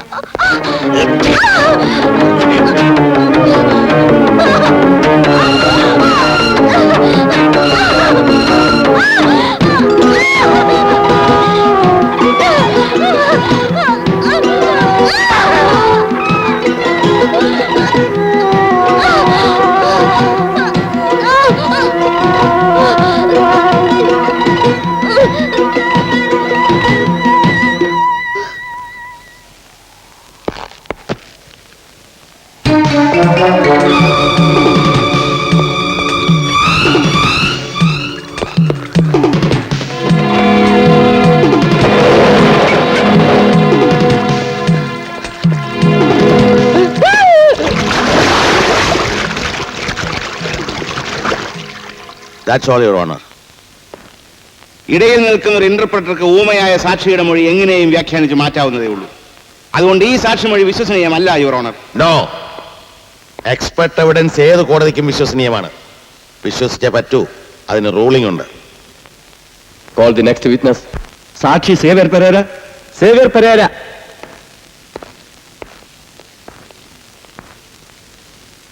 സംഭവം നടന്ന ദിവസം രാത്രി നിങ്ങൾ നിങ്ങളുടെ സഹോദരിയുടെ വക അനാർക്കലി ബോട്ട് കണ്ടോ? കണ്ടു. എവിടെ വെച്ച്? വാട്ടർ സ്പോർട്സ് കോംപ്ലക്സിന് അടുത്ത് വെച്ച്. കണ്ടപ്പോ നിങ്ങൾ എന്ത് ചെയ്തു? ഞാൻ അടുത്തേക്ക് ചെന്നു.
എന്താ അപ്പച്ച ഇത്?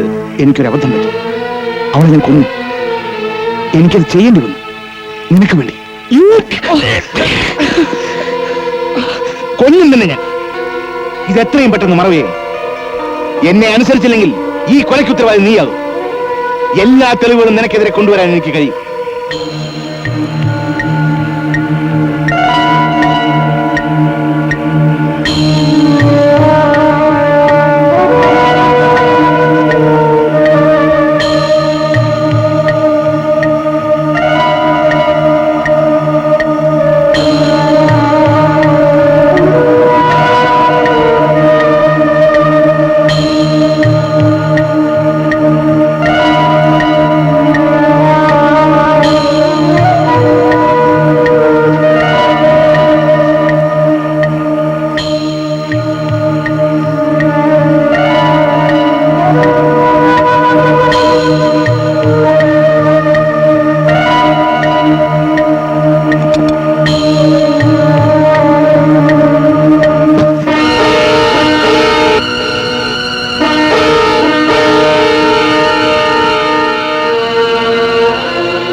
ബോട്ടെടുക്കടാ.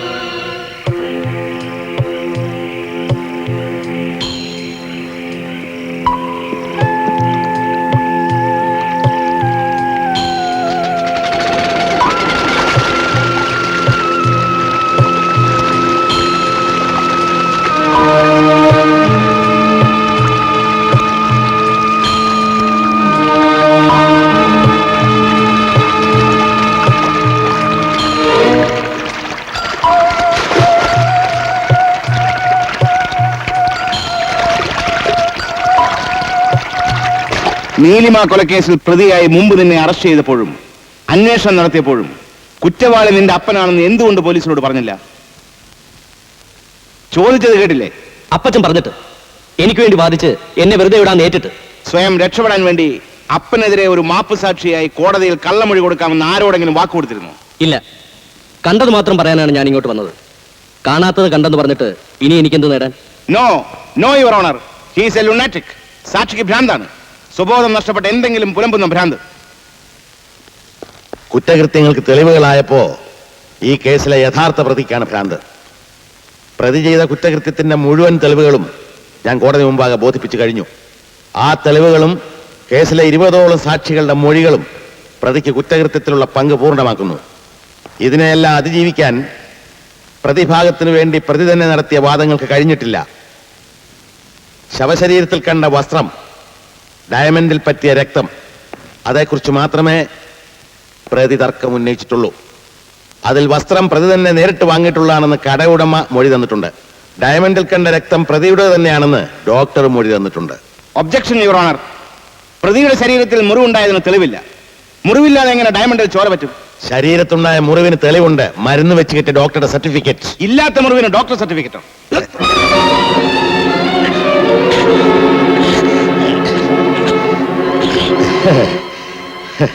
എല്ലാം തെളിഞ്ഞു കഴിഞ്ഞിട്ട് ഈ മുറിവ് ഇനിയും മറച്ചു വെച്ചാൽ നിങ്ങൾ രക്ഷപ്പെടുമെന്ന് തോന്നുന്നുണ്ടോ?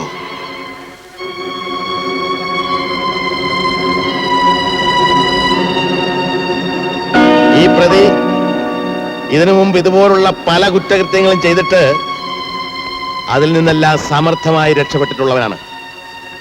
യുവർ ഓണർ, പണ്ട് നിരപരാധിയായ എന്റെ മകനെ മരണം വരെ തൂക്കിക്കൊല്ലാൻ വിധിക്കുന്നത് കേട്ടുകൊണ്ട് ഈ കോടതി വരാന്തയിൽ തളർന്നിരുന്ന ഒരു അച്ഛനാണ് ഞാൻ.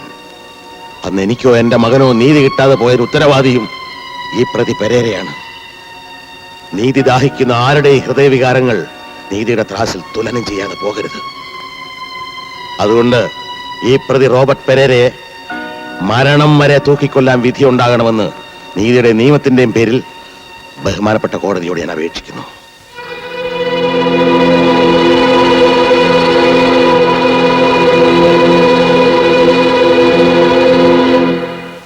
നിയമം മനുഷ്യന് പരിരക്ഷയായി തീരേണ്ട പ്രത്യേക അവസ്ഥയിൽ നിയമജ്ഞനായ പ്രതി കാട്ടിക്കൂട്ടിയ കുറ്റകൃത്യം നമ്മുടെ ജുഡീഷ്യറിക്ക് ആകെ അപമാനമാണ്. പ്രതി IPC 302, 201 വകുപ്പുകൾ പ്രകാരം കുറ്റക്കാരനും ശിക്ഷാർഹനുമാണെന്ന് കാണുകയാൽ പ്രതിയെ മരണം വരെ തൂക്കിക്കൊല്ലാൻ ഈ കോടതി വിധിക്കുന്നു.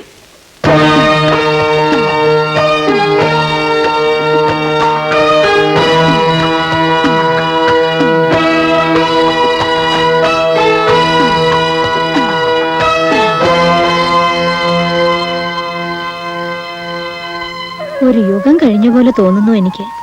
സൂസമ്മ ഒരു ദിവസം വീട്ടിൽ വരണം കേട്ടോ. ചെയ്തു തീർക്കാനുണ്ടായിരുന്നു ഡോക്ടർ എനിക്കേറെ വാഗ്ദാനങ്ങൾ. വീട്ടാനുണ്ടായിരുന്ന പഴയ കടങ്ങളൊക്കെ ഞാൻ വീട്ടി. എല്ലാ അർത്ഥത്തിലും ഞാൻ ഫ്രീ ആയി. 2 ദിവസമായിട്ട് മാധവിയമ്മ പോവാൻ തയ്യാറായിട്ട് നിൽക്കുക.